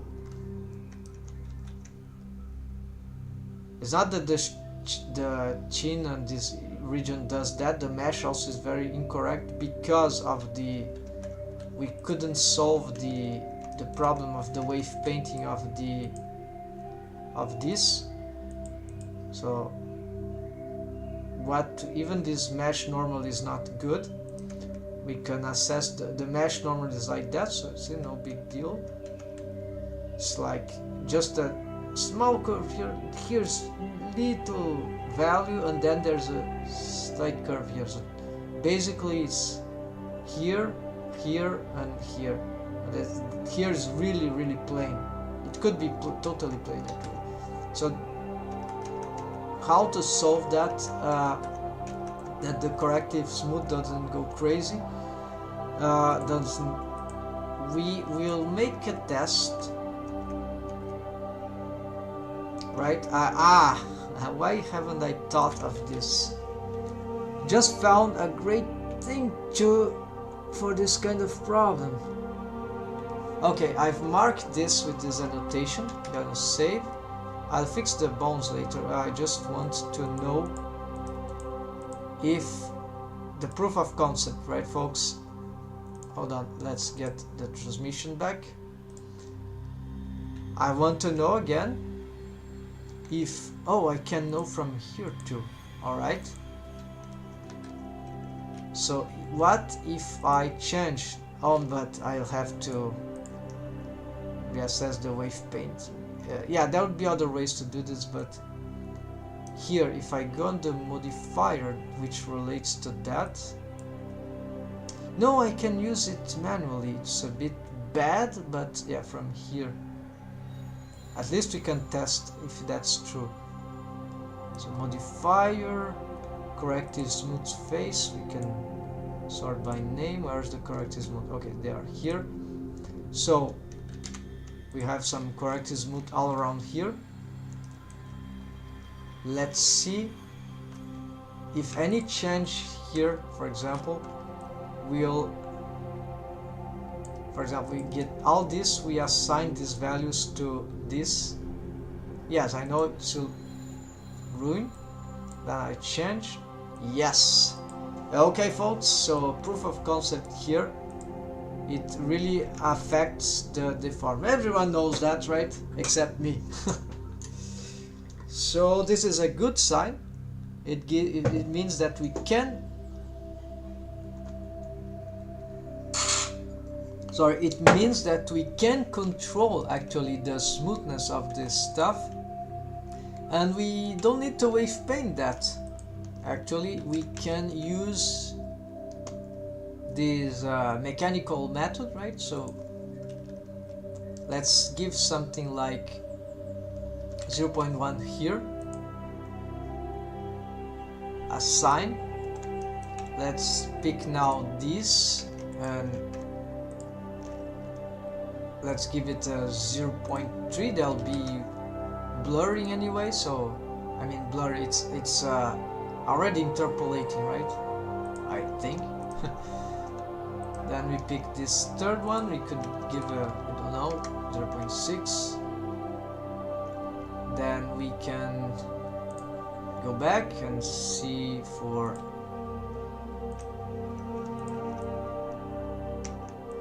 this and give it a 0.7.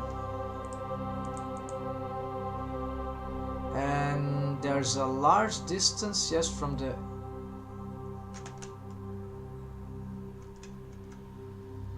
it's not exactly like the character this character design should look like though. Does these ones have any corrective smooth though? We will give them this perhaps 0, I'm not sure. Yeah, let's give this 0. So it will be blue, right? What if we augment? Just testing. I'm curious now, does this destroy the work with the smooth, with the crease? Yeah, it's I cannot be sure about that. Unfortunately, I cannot visualize, but maybe if it's just a little, it's not like 0.5, something like that, right? Okay, it seems to be fine, although it's correctly smooth, but then we still have issues with, oh, now it's kind of looking good. Let's see now how the corrective smooth works. Okay, it's not affecting the rest, so maybe here is the most important thing. So let's see this again.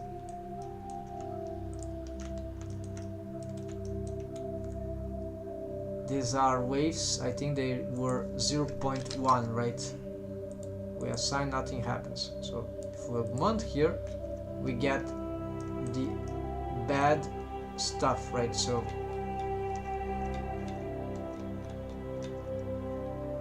so 0.1 assign, so it's bad. We augment, so 0.2.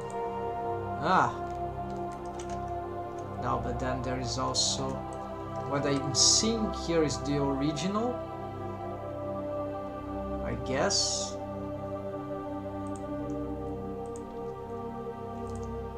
So this is the original because as an edit mode, so it's like it's disabled.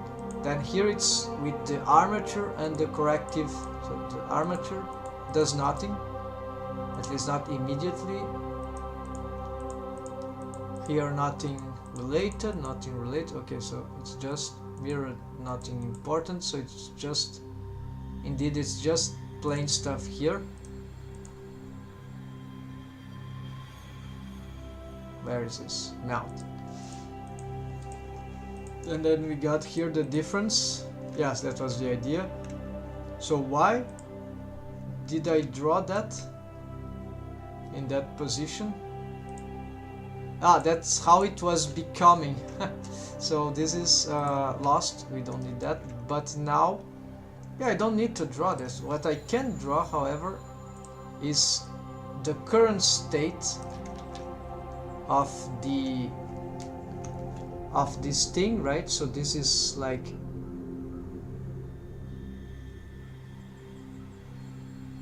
the current state of the smooth modifier, corrective smooth modifier.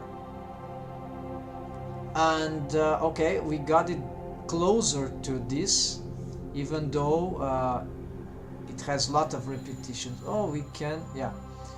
So with 10 repetitions, okay, let's keep with 10 repetitions. It seems that it's closer to the character design. This is workable, but I'm still not convinced that this shape there. And also there is the subdivisions, which we can work with it. And we can also work on the character design, right? So let's see if I can. I have not been assessing the mesh for a while, so let's try to solve certain things from here. Maybe this helps. So here we can probably, with proportional editing, we can make some adjustments. So this is very important to use this in this kind of case, right? I'd see no use for these vertices like here. They are, but oh, never mind, I'm not seeing the neck, so this is probably a mistake. We can still though just smooth slightly. Take some risk in smoothing slightly, very risky to do so. Here we can probably try to, yeah, let's try to make this more relax these faces here, these vertices. Here I probably want to get this more curved in. This shape here is not being very fine. So let's try to get some curve here, slight curve inwards. Here we try to relax. Yeah. This is still not good. Yeah, so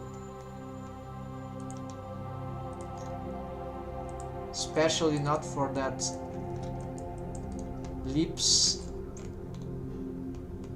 rest position, right? So here we can attempt this very slight bulge here, and here we can probably attempt some slight roll here, rotation out, and this seems to be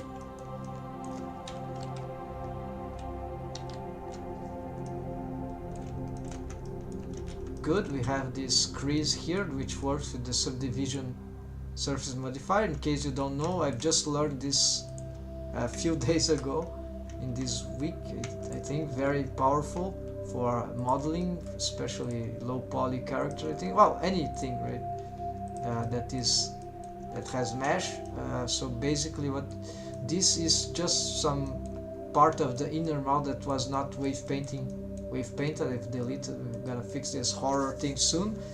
Yeah, so basically you get this edge crease, which you can assess by the edge thing here, edge crease. Then we just, there's a shortcut which is Shift E. We get used to it. So if I were to add, then you can augment and diminish, but I'm using, or set manually, I'm using 0.2, so they get this crease. We can also hide this thing from here on the overlays popover menu. Yeah, see, you don't have, if you don't want to see the crease, just, but don't forget this sharp, also seams, everything. Bevel I'm not using yet, I don't know how to use this. Yeah, same idea, this crease, but probably a bevel modifier required. And here, this was subdivision. Oh, it tells, okay. Bevel modifier, edge split modifier. I didn't know about that. Now I want to know what this does. And seams, no seam modifier. But what is this edge split modifier? Okay, anyways, then we just keep adding, right, just variations. I prefer to be accurate. Then we can just zero this out if we put 0. Think? No. Shift 0. Okay, anyways, then clear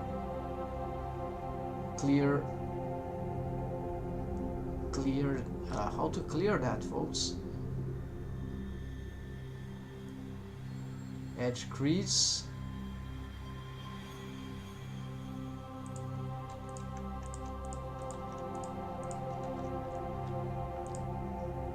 Okay, so let's say because there's some value there. Okay, now I'm confused, so at least we can go here, this tool, now it's item, then transform, and we have these settings here, a bit confusing in my opinion, but we can, so they have this crease, and if you select many, there's a mean crease, I think it's all them together, so what we can do is just zero them out from here. And you must be on face, on edges, I guess. Faces, well, this works also. So zero out and we get zero down. There's other values here. Okay, that's it. So folks, we got that improved, that profile already, and now we can go back. We were able to solve, we made some proof of concept of the wave painting of the vertex group for object modifiers. The shape is looking cute now for this character design, and it could be better certainly, but we are going to solve those splines right now, bendable splines. So we need to not wave paint yet, need to set properly the, I see the parentings are wrong, so actually need this bendy bone parent offset here and this one parent offset here. We will see if we're required to destroy this connection here and create a new entirely separate bendable spline. Then for the targets of the stretch tool, we need just to go here, select this, change the target, then reset in this order. Same thing here. Oh, this doesn't even have a stretch to bone constraint, so let's do it again. Now the target is proper, it already starts in the proper thing. So here, yeah, so no need to do that. And target we've already set. So to solve the colors of this, I get this for handle bones, and this is bendy bones, but they are deformed bones, but it's placed at red. Now wave painting, folks. So we have wave painting for not this, but this, and this was the original one. These ones have no waves, so we need a protection. This is protection enough. So what we do here, we will include the mouth, and we are going to the lips, I mean, but only from this lower part, like we were wave painting the bottom lip. And so we are going to take off every weight now. Is serious, we don't want any low waves in this area here. Is even, yeah, we'll take everything off here because we want to give full controls for the upper part. So gonna be a bit more careful about the stuff here. So this will be close to a auto normalize approach, but it's still not auto normalize. We are like still not normalizing ourselves, right? By ourselves, yeah, but a blended ways, but we're still making something that would look like that, right, folks? So here I think it's okay to have some deforms here, some deforms there indeed, some waves. And here we can blur this out and have, why not this, until, yeah, no, let's not play too much with this. Spline skinning can be dangerous. So just here around this area.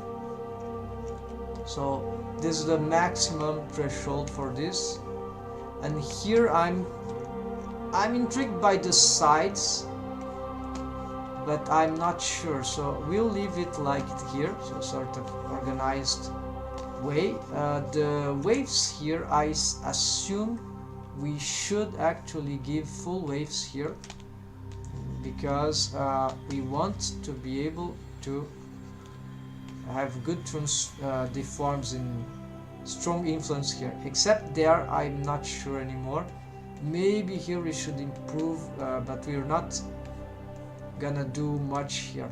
It will be so I'm like making a wall here instead of a line, right? You see, but it has some irregularities, and so its smoothing would help. Let's assess this. All right. Oh, there are still waves behind the lips, so in my opinion, the way we shape the bendy bone there is not being it's not being destructive, right? It's apparently it's working. It's not compromising anything special, so we have some cool shapes here, tiny shapes that I don't know if the bendy bone requires that those settings there, you know, for, well, you can see here because we are on wave paint mode. But yeah, it's pretty cool, and if we were to reduce this, we are certainly not gonna do this, we then start to have horrid deforms, right? But we're not gonna do, there's no reason to get, and it's not working to get the mesh that close because of course there are other waves influencing this. Also, you see here, this stretches the bendy bone, which influenced the lips, so this is dangerous to do, so we must be careful not to make too much any sort of crazy, provided the deforms are regular. So for example, here I'm moving all that, but you see there's mesh moves there, but it's not very big issue, right? So if we focus on the rotations, we don't have too much of this problem. It's when we focus on the movement, then of course we can change how this stretching occurs, but I'm not gonna change that. If you go on the bendy bone stuff for bone constraint, we can change this volume variation. Instead of 1 by default, we could give it maybe something less. I'm not gonna, like, from 0 to 1, 0 would be 0 stretching, I think, stretch and squash potential. So we see that when I approach this too low, the stretch is bad, but the problem is that I think stretch and squash should be useful for perhaps some stuff that we are doing here. I really don't know, so I'm tempted to change that, but I'm not going to do it right now because we are still just creating those things. So now we take off waves here from behind the lips, the top lip, right? And then this is the last thing we'll do for that bone in particular. So take waves widely, and let's get not so widely because we don't want to lose these things. They are unprotected. So just let's do the same here for the inner part. Here I wave painted something wrongly. Outside it will be a bit hard to get this right, but I want to make it regular, that's why.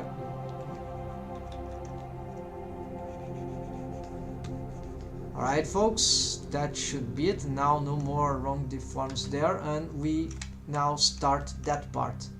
So these bendy bone nows, they still don't do nothing, so we can sort of, this is the first time I'm trying this out, so this is very interesting, the separation, right? So first things that we're going to do, okay, so here the question is, does it, yes, it should take, I think, some influence there, but not that much, right? Not red, right? So we will take this off later, but for now we want that this part here, I think this should get strong influences here, right? Like this one has got strong influences here, so it should also have for the lips, right? in this area, but then for the rest shouldn't be so.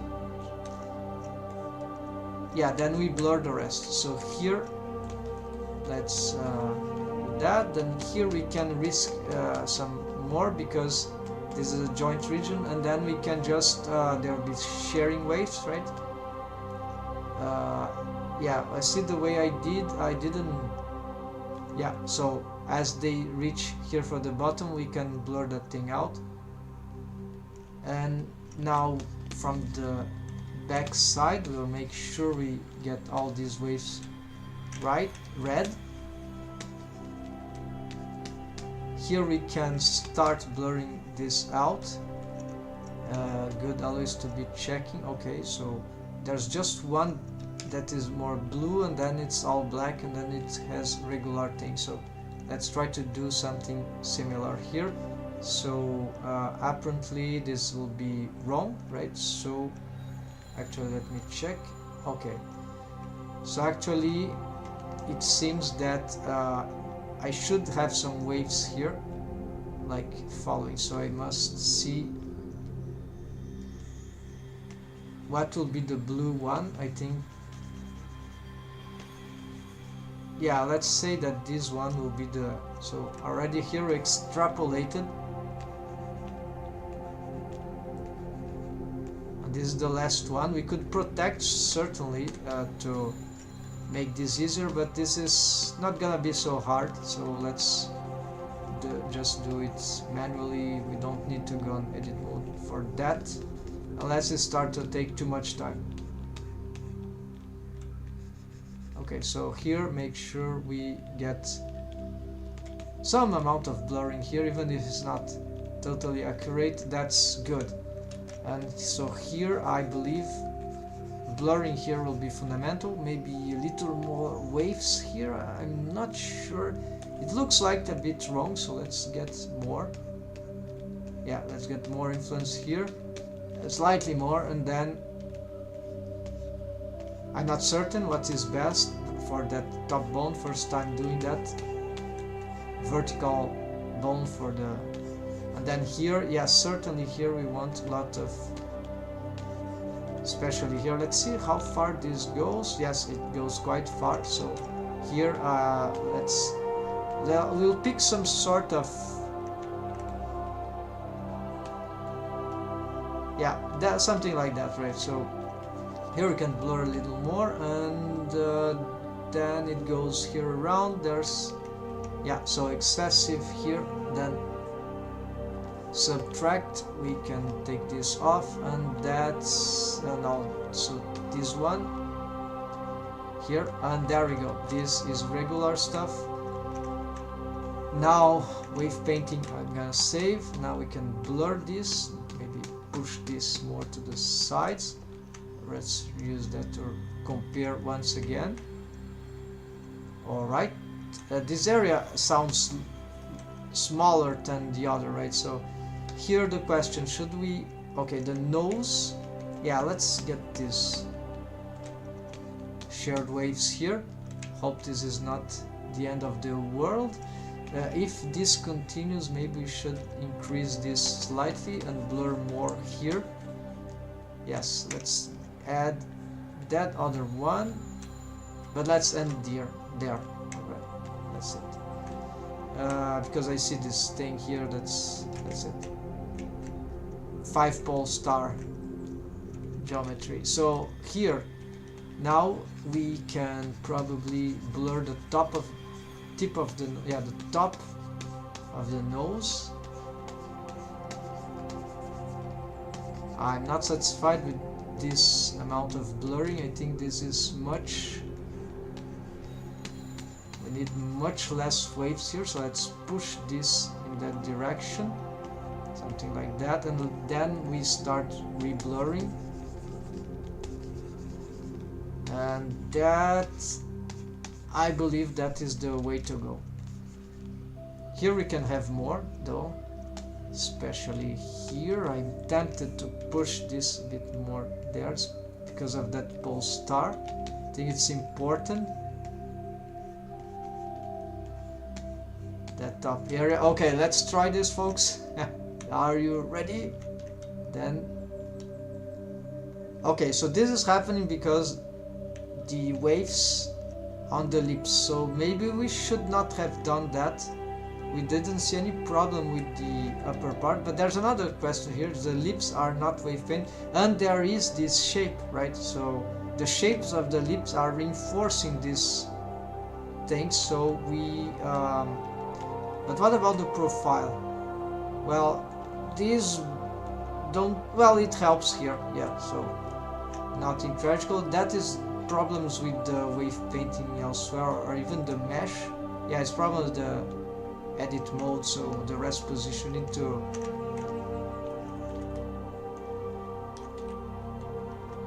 try to maybe smooth that out. Yeah, it's a bit chaotic right now, so maybe it's the corrective smooth that is bad in that region. I'm not, yeah, it might be the corrective smooth. Maybe it has very bad wave painting on that area accidentally. So let's see. Corrective smooth is here. Now it is for lips, so let's see here. I need to be on edit mode. Okay, so select. No, I need to be on wave paint mode. So oh yeah, that's hot. We were mistaken in the. Alright, so no, so hopefully, thankfully, it was just some mistake indeed.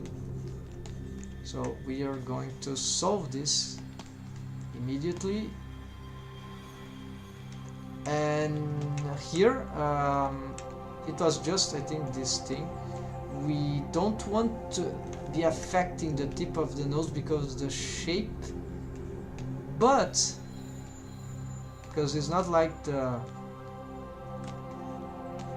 well, it's so much influence we gave here that maybe this is not a big deal. So let's just blur here on the top, and that's it. Blur that part. Here we see if by the rest we've done it's safe to blur that, maybe.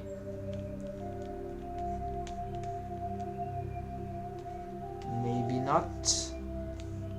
Let's just make some update here, try to match some stuff here. Let's see. Yeah, this I remember I was very careful about this thing, and now I'm blurring, and maybe it's not a good idea. We'll see. It's easy to fix later anyways, after what we've learned about these things. So here seems to be working. Yeah, they're slightly changed, but that's fine, so we can survive with that. And there we can, why not have these last ones. That's it. So yes, let's just affect the nose, but we could blur a little more this thing, like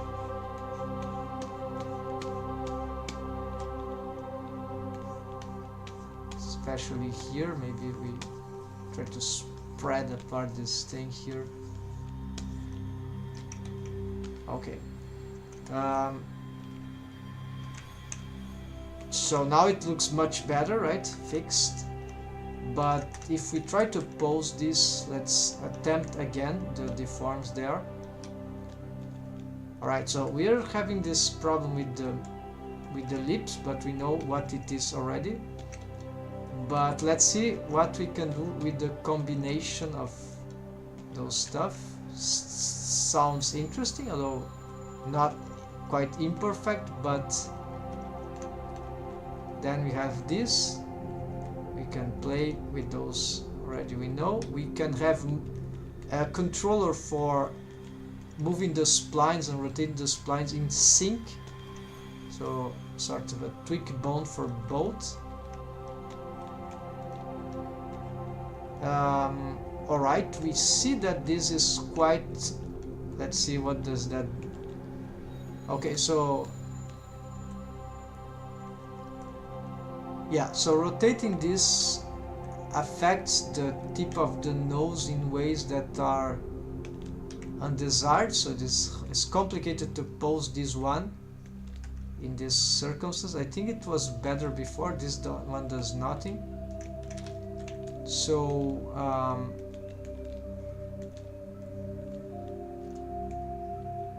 yeah, it's really not something that we want, but we still don't have waves here, so let's wait until we get the proper deforms here. Until we got actually a nose rig. So I never did that also as bendy bone spline for the nose. This should, oh, here perhaps we should show the rest of the layer. So maybe this, we should have strong waves all around here, right? And then maybe not so much. Yeah, I will require to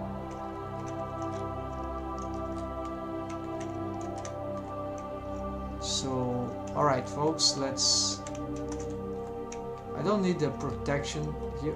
What I was, alright, so never mind, let's not delete this, let's just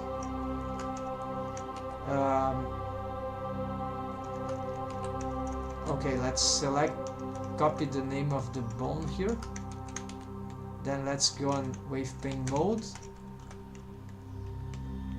Let's just paste this here and there we go. This lost the wave, it gave it to it. So now let's see what that does. It's not ready, right? But okay. Now when we move this, it seems that we have some, okay, we need to fix that, so certainly, hold on. More waves here. Must be careful about the eyes, right? So I need to protect perhaps the, I want, well, if I do this direction maybe it's safe enough, but let's just protect the eyelids mesh, right?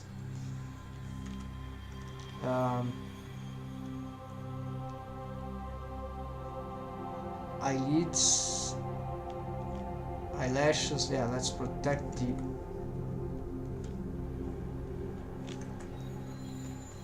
hide the eyelashes, eyelids borders also, eyelid top, eyelid bot, there we go. This means that these vertices will be hidden. Now I can paint however I want. It will be safe because what's there, it's the inner side and it's mirrored side. So here we can wave paint the nose. Maybe yeah, it could be relevant to push some of the verts here. The amount of waves here, shared waves, I'm not sure what should be, but let's do something, just smoothing out and see. Here also the top, I'm not sure, maybe more waves required there. We can test it right now. Yeah, more waves here, and this spline probably we don't want too much waves here, so let's take this off, maybe it's better. Yeah, let's do something like that, and then re-blur. No. Yeah, why not? Just something like that. And no, let's do it regularly. Let's just stop here, there, and that's it. Go back here. Let's see. Reset the pose. Alright, this is, you see how the bendy bone gets crazy. This is because of the adjustments we have made to make the curve. So this is not ideal, but it's not like the splines together they are doing a bad job, but it makes the bendy bone difficult to be very intuitive, and that's not what we want, right folks? So it was clear this wouldn't be a great choice. Clear enough for me. I was just doing this for learning a bit more about those things, and maybe have some surprise, right? Maybe I was wrong about, because there's haven't read it in any book. It's just like experience and some thought. Sometimes making these things is the only way to get good, is a great way to get the solutions. But what we can learn from this is the following, I think, is that the bendy bone, if we are trying to get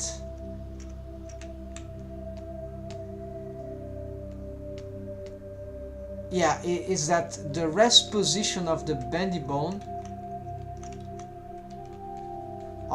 for the armature object, right? Sometimes, if you have to make the bendy bone spline look good, the bendy bone curving on rest, just to match the mesh on rest position with those settings, right? And also rotation of the stuff on edit mode for the bones, for the bendy bone spline, just to match certain orientation, some crazy exaggerated rolls and rotation, all that, and even distance, right? Stretch and squash. Then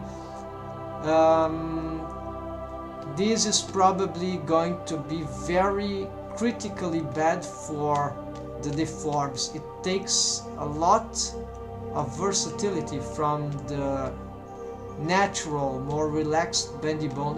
I mean that it's better to have a rest position for a bendy bone which is relaxed, right? Otherwise, it will be usually very complicated to understand what the bendy bone is doing. So I'm wave painting here, but actually what I should be doing immediately is to recreate this. So I'm gonna make a so we'll first do this renaming here. We are going to move this aside. Now we're gonna duplicate this and snap it to the mesh. I don't know exact. Then we can de-roll this thing. We can also snap it like,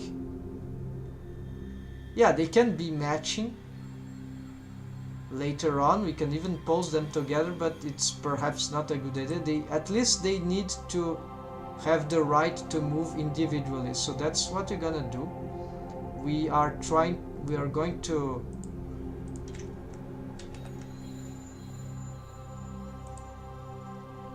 okay, so that bone snapped with its head somewhere. Then we snap this spline, this joint here, right? Then this we are going to snap into the same. Okay, this bendy bone 4, that's correct. It's where it should be. The question is where we snap this, here or here? Well, because it's snapped to the mesh, we'll snap in that joint. Then the bendy bone here, we're gonna snap to the tail. So it's a bit confusing, but that's okay. Then we change here some targets. This target correct, except this we're gonna do like so this is 4, 5, 6. So you have 6, and this we already changed. And now what we can do is reset this and try to get. Now we can attempt to get some.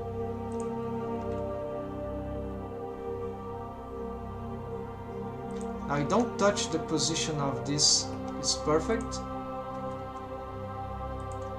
We might want to just put it here. I don't know if it needs to be there. So in order to match the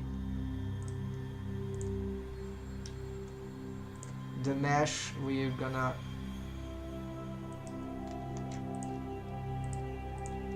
put it like, yeah, my mesh could benefit of more subdivisions. So here we have this problem, we can't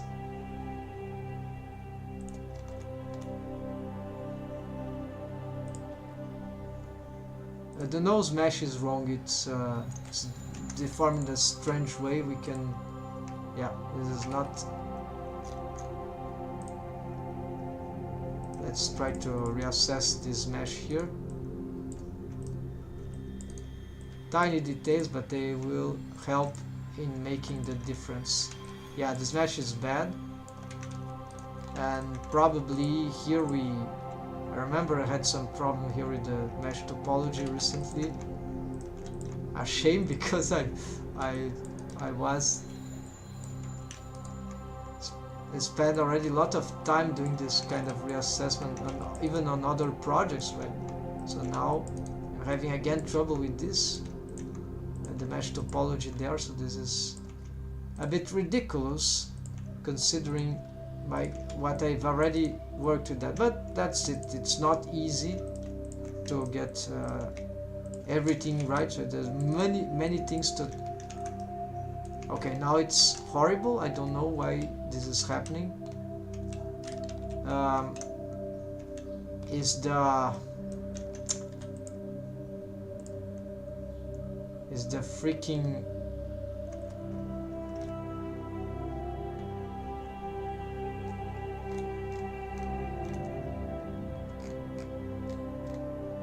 corrective smooth for the face, I think. So let's try something like, yeah, since we are here, let's already do this.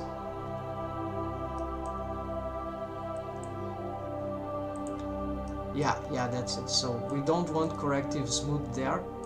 It's too dangerous, but it was not that. So what is causing that? Just the bendy bone? But it's oh yeah, of course we need to reset the pose. Alright, so here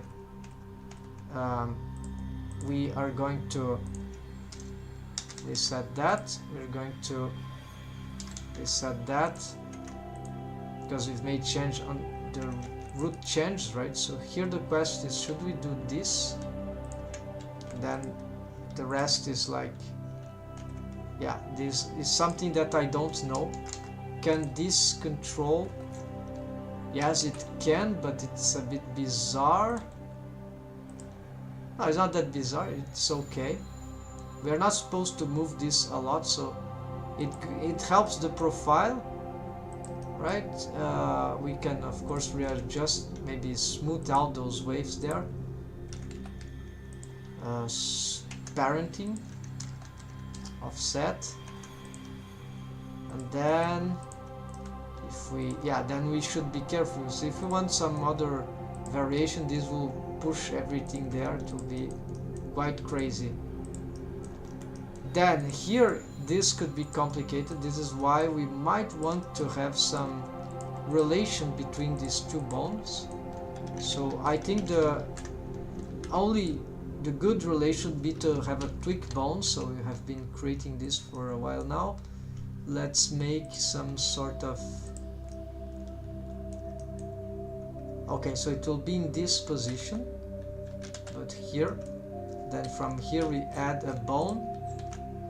We will scale here. We will call this a control, could be tweak rate.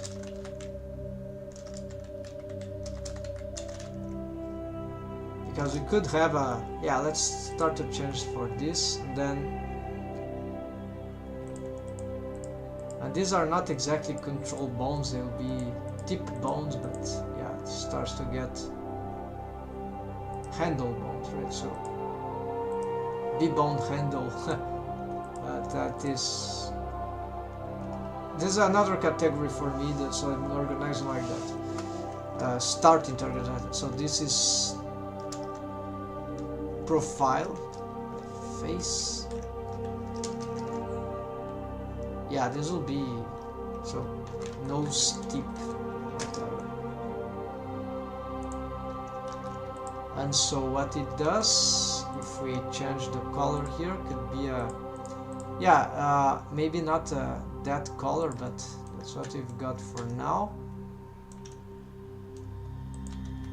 We can have these ones copy transforms, right? So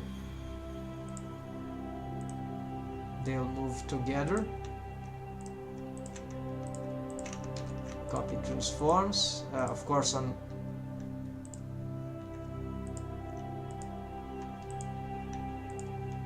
respectively on local space with owner, local space, and before. That's just like it. So it could be dangerous to pose this like that, so that's why we can pose them, let them be posed individually. Usually we could rely more on something like that. So yeah, so the idea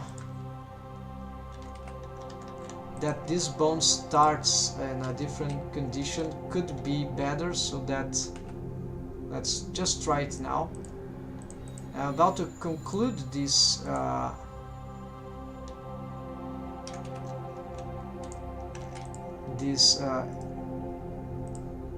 this session, because we already did a lot.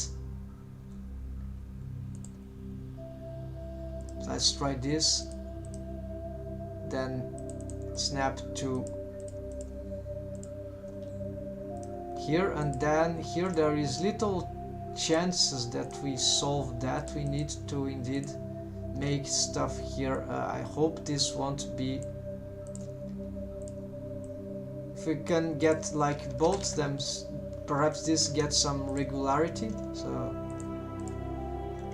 let's hope that the forms here are okay.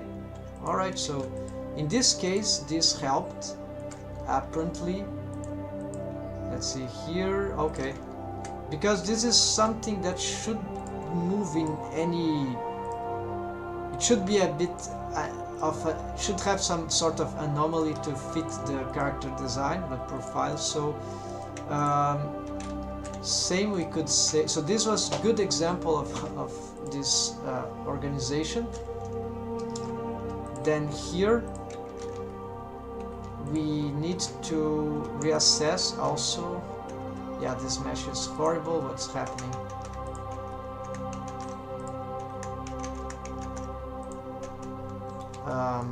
I see that the original mesh is still suffering, so I don't know what happened to... Yeah, still corrective smooth is destroying, so maybe because it's too much, right? So we should respect this thing, and let's hope that... Okay, let's pick at 5 and see if we can... Yeah, no, it's not that bad, but maybe we should smooth that vertex group, right? So corrective smooth. Wave paint, it's too dark in my room. Oh yes, look at that. That's why, folks. I have made a lot of smoothing work for this in the other regions, except here, so this is being horrible, right? So we are going to make this corrective smooth, I think, until here, and just blur this thing in this region. Probably this should be true for the, also for the lips, right? So we need to make sure we don't make this mistake again. So this is a lesson for myself, including for every time I use corrective smooth, it might be actually interesting to to do this. Yes, I was doing like radically, but now plain one values, right? But actually this was a mistake. I didn't know, I didn't have enough experience to assess what was better for this special use of this.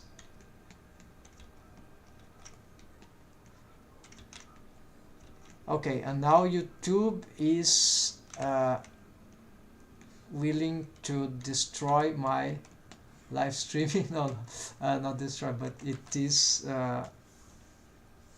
not playing the sequence. Why this happens? There's some command that perhaps I press accidentally. Always this happens when I'm watching certain videos. Okay, so here, okay, we want, because now this is very delicate thing, for we gonna just try to make this like here. So here, yeah, you see this probably correctly smooth also in place. So, and even for the lips maybe it was, although there it is driven, so it doesn't matter. So let's protect, and let's see if we can, yeah, we can totally smooth all that. So that's it, folks. This is really good now that we know how that works for rigging, right? And we can even, right, get the next one and blur even more. And next one, yeah, I think this should take lots of blurring, but I'm not satisfied with that, so let's pick the next one. This was already part of the lips mesh, now it got better. Protect, and now we can continue blurring, but that this time will not blur as much. This was not the extremity, so just do some thing here, and maybe because we know this corrective smooth things makes can make a lot of difference, we'll pick the last one and protect with vertex select. Mask, paint mask don't work here, we just have vertices here, just a single or very subtle just blurring, and that's it.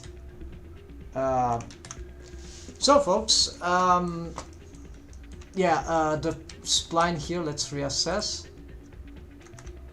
So the splines here, let's think. So this one we probably want to zero these things on edit mode, right? Okay, you see how easier now it is. We will gonna have to retake this though.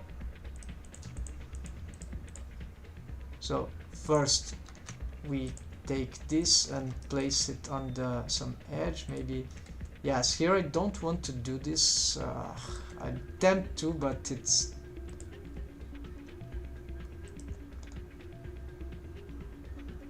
I don't think we can do that. It'll be too much, right? The bendy bone, it's not. At least some tiny thing we can do, right? So let's give it, let's place it exactly in the, yeah, let's place it here. Then here we just have to change this, and now snap to this armature vertices. Now we can rotate here, but we can certainly do something like that, and then try to assess this through yeah, and here just don't need to match perfectly. Let's see the values there, so maybe, so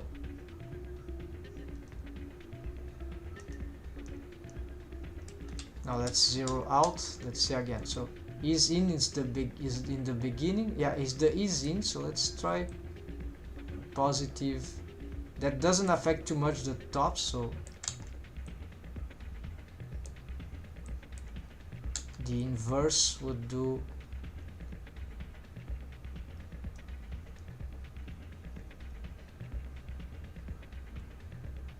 Yeah, I think this means positively, yes. It seems that this part is trying to rotate that way, right?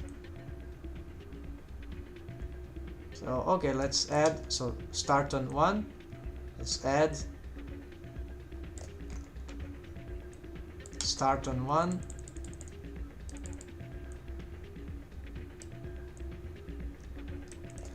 .4, yeah, why not? Maybe even less. 1.3, and here now even less. 1.2, and for the out we need. It's clear that we need this one. Could be 2 or could be 1.8, right? And then what we do, we go on here. Now we need to reassess the bendy thing here. We see we have some. The rest is the mouth, the lip shape, so this shouldn't control this thing. It's although it could be that we just got a crazy idea now. We could control actually minimalistically the shapes of the lips as a profile.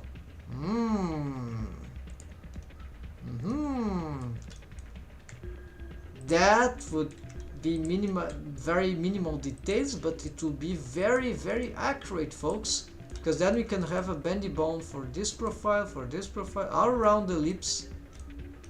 This will be so much more accurate to shape the lips. Sorry folks, I'm just imitating some characters.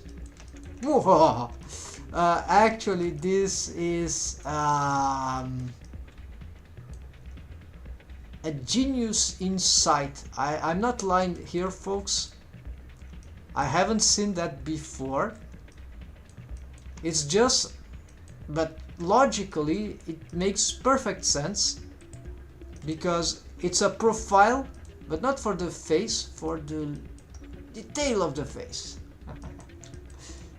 And it will work despite absolute distances, because provide we have enough mesh, and we have mesh geometry there.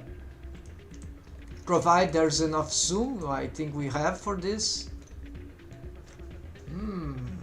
This would solve the potential to solve those rotation, the deforms, the shapes of the lip is much better than the systems that I was doing previously for the lips. Certainly someone has done this before, folks, because it's logical, right? But it's not instantaneous, right? Who would thought use little bendy bone splines to solve this kind of shape? It just occurred to me.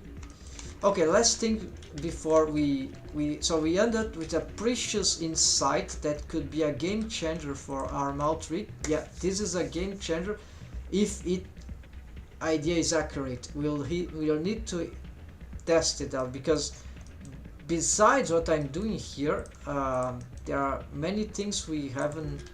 Yeah, there's the lips rig that we need to remake. So we have the bone systems, but it's you see, it's not spline skinning, but the splines are oriented this way. Not this is bad, actually this can be interesting. They are not, but we can already move the lips, the mouth in some way, but we should perhaps readdress the waves. It's massive waves on the lips, so just so them to follow. So this is not wrong, but maybe we can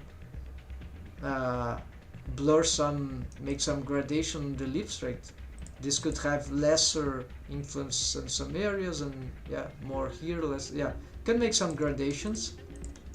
currently is very bold for the lips because we were experimenting with the pulling of the mouth, the whole mouth. So in this sense this helped, but maybe we need to readapt. And we don't have the lips, so we took off those waves, but we have them still saved. We could try to retrieve them at this moment. Good thing. Let's retrieve this and see what happens. I've just add this little X in the front so they won't be... Well, I could have toggled off the deformed properties of these bendy bones also, but then if I were to create new waves attempt for the lips, right, for example here we have this, but maybe if I wanted to repaint that, I want to have this old one as a backup, right? So that's why you change the vertex group, not the deformed bones name, and then we can have then you can just swap, but be careful not to confuse the old with the new ones. So in this case, at least we can make some tests here, additional tests, although not very curious about that right now, but that's because I would have liked to retake the lips differently. So you see that we are having some difficulties in some parts, and I don't know exactly why this is happening. Yeah, of course I know why. These bones are no way controlled by... Yeah, so for example, this has a copy rotation. Okay, this is a node system, never mind folks. What we could do here is try to... We don't have a system here like a child off. We should make this now. There's just this stupid copy rotation for something else. Not stupid, actually this served a purpose, but... Yeah, what is... We don't have mechanism for...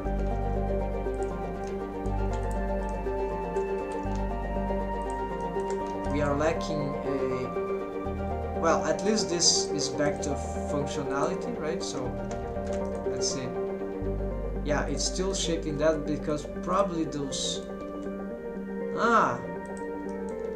Those lips waves that we had here, they invade the rest. So maybe this is redundant, and this is why I probably wanted to delete these ones to remake the waves of the lips. So this is the rolling of the lips, but we can solve these rollings in other ways with the bendy bones. Yes, so these will require some experimentation, and so even more. But what I really would like now would be to have a system. We have noted here, right? So retake lips, B-bone splines, and lips wave painting. Yeah, we were able to do that. Just resume, retake them from the backup.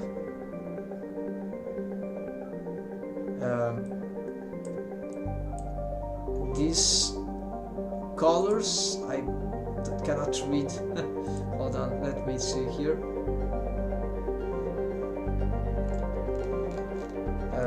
The color of the font is here. Let's give a brighter color. Okay, make vertical profile BB splines. Done. This is totally done. Now some detail lacking. Sorry folks. What is lacking is we need to... The first one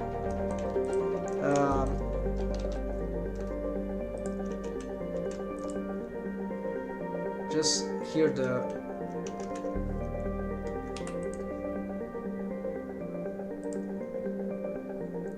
bendy bone. Yeah, it's a very minimal one though. Okay, no problem here, no problem. We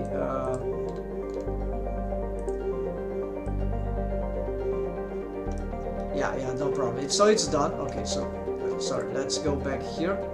Finally.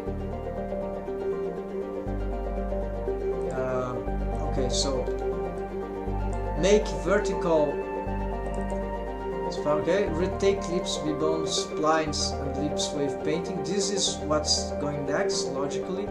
Isolate y-axis B-bone rolls. Oh, okay, this is the kiss shape system that is imperfect, but it's kind of work fine. But to have it work perfectly, this is what is locking me from making those child of stuff. I've built a lot upon that. I mean, I spent a lot of time doing that, and then I forgot the most important controllers for the. Now this is not exactly in the way, but it's annoying. So main bone, okay. This also armature controllers and quick acceptor shrink wrap. Okay, so this is the universal sonic mouth rig that I've shown lately. You can look for that in YouTube or in Google. You'll find out what is a universal sonic mouth. It is something like that. I have made a test. Actually, let me show you what I've made. It's a system that I'm not using here. Thanks to this bendy bones plans on top, maybe I won't have to use it because I wasn't able to reproduce totally. I just got some basic ideas, but I didn't go through everything. But there's documentation, there's even a file if everything is good and the system works, that it should be fine. I think it's this thing. Yeah, this is very crazy. So this will be a mouth shape that yeah, it's not perfect as I say because I'm experimenting here also. So there will be a mouth shape and it's sort of working the way I did, but we have this but there are brokes and some points, like maybe in rendering it maybe there will be a way to, yeah, you see it's not seamless. Sometimes we can achieve some degree of, no, yeah, it's not.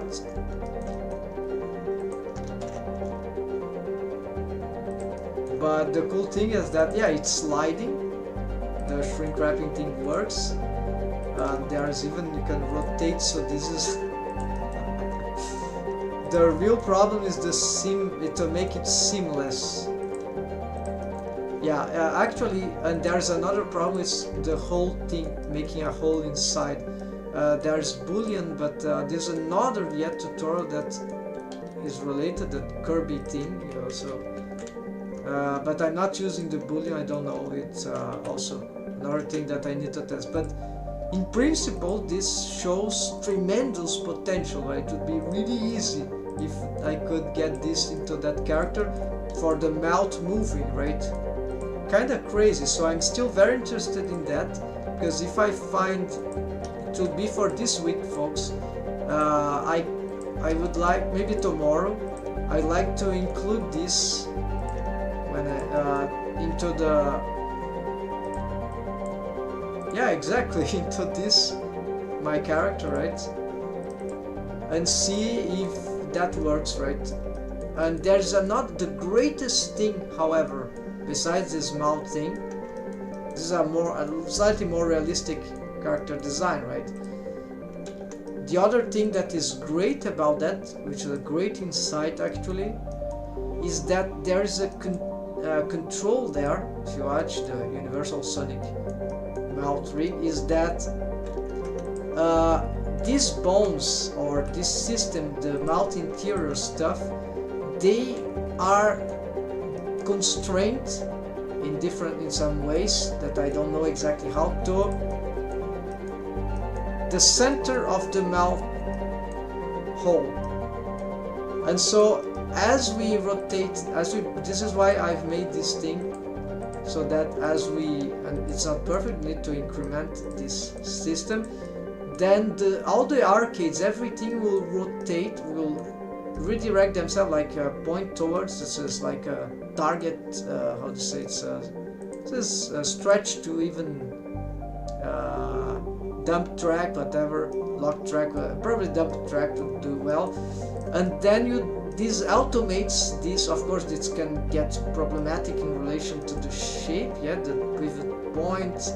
So maybe we need to make some adaptations to the how this stuff would follow, right, in terms of automation. But the good thing is that the shape of this character, I don't expect it, although it's a bit irregular, we can make some change to this, and we can understand the anomalies on the round half circle. It is being here and here. We can try to understand this and try to automate this in terms of rescaling in different axes of the mouth interior. So this means that this rotation here of the arcades following the mouth hole, they would follow that anomalous pattern and adapt every time to whatever the thing. So this is me thinking. Maybe this was done already by the tutorial. I don't think so, because the other character design, I think, is much more simple than that, although they are related. So maybe he has that solution already. Also, the teeth that I want to make, I think they are way more complex than the Sonic ones that he was doing. I want to make the mouth expressions that he can do, the artists that I've seen, apparently are really, really cool. And so above what I can do right now, today. But I don't think maybe he does, yes. Maybe he does understand that thing, so I'm gonna watch and gonna see more of his work and then assess all this. So that's it for now, folks. I'll be back today still. Here is already night, beginning evening. But there is more to be done, and we have made good improvement here, but slight improvement if you consider more stuff. So more proof of concept, vertical profile B-bone splines work for character design quality, but there is way more to think. So next time I think I'll be assessing the lips particularly, and we gotta solve bone armature wave paint, which will be huge but fundamental. Even more, as much as we did now, it will, if we solve the lips already, we can solve the lips entirely, but we'll see what we can do, and I'll take note on that extra thing that is B-bone splines for profiles, right? Profiles for all around lips proposal. Alright, so this is huge. If this works, I'm still thinking, so I cannot process everything right now. We'll be thinking on that. This could be the real game changer for all mouth expressions, folks, because this is like absolute control of the profiles, and not only on the center of the mesh, but everywhere actually. And then we can even get this bendy bone splines to adapt, to be automated according to. This means, folks, that we will avoid horrid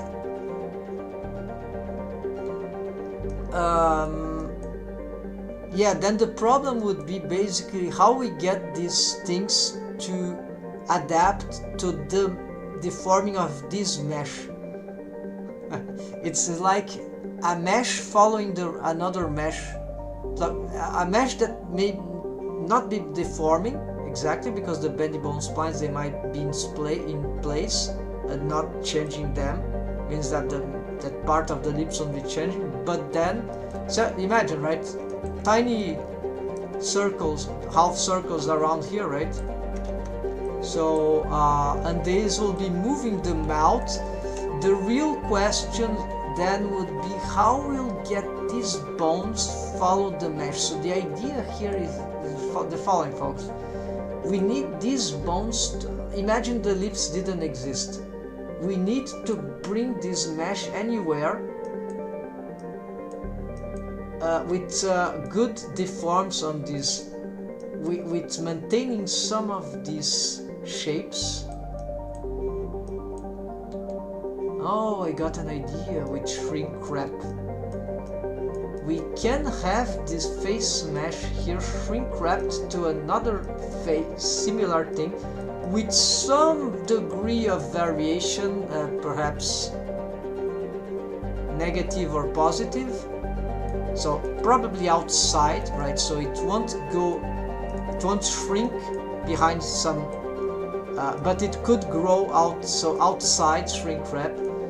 That would mean that we can retain the shape of the face, of the muscle, of the character, while we keep pushing the mesh. You see here, we want to avoid this volume loss here, if you can call this volume loss, which is horrible, thanks to shrink wrapping. Then we can pull all this mesh. Maybe this is what Sonic was doing, the part that I don't know. So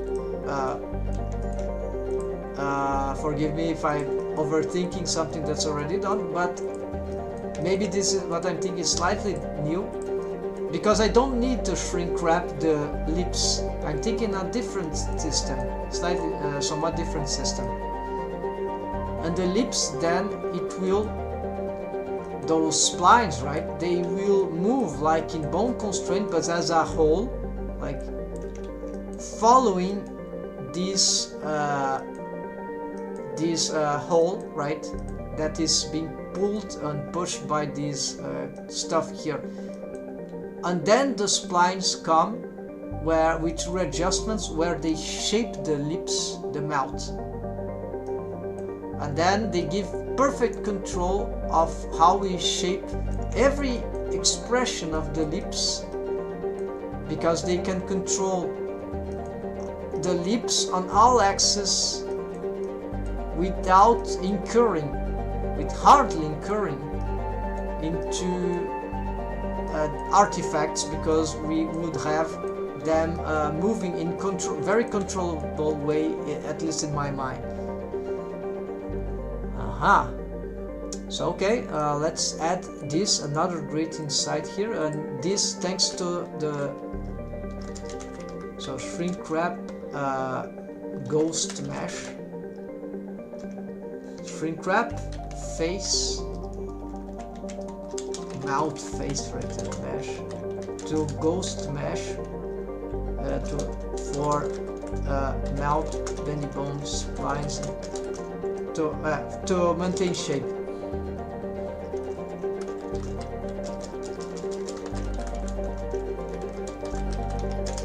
Okay.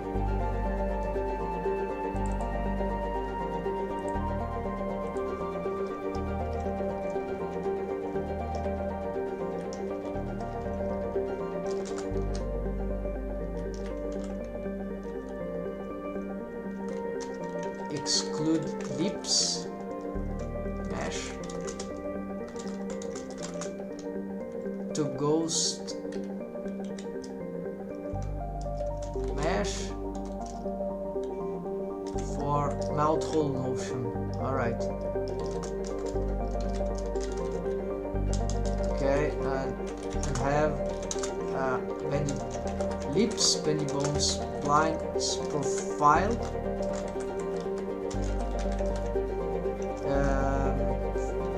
Bone constraint, adapt, follow the mouth,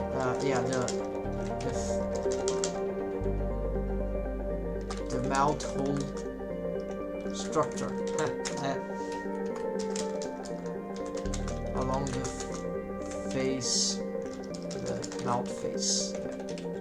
Alright, too much, but maybe this makes it clear for you. Writing is good to memorize better, so wow, that was huge. So maybe this is what we need for continue, and so we'll we'll see how we start, but that's a lot of work. And thanks for watching, folks. We'll be coming back today yet, but I don't know for what exactly. We checked one of the problems, but there are way more problematics, right, to solve. Thanks for watching, folks. Take care and happy blending as usual. See ya next time. Bye.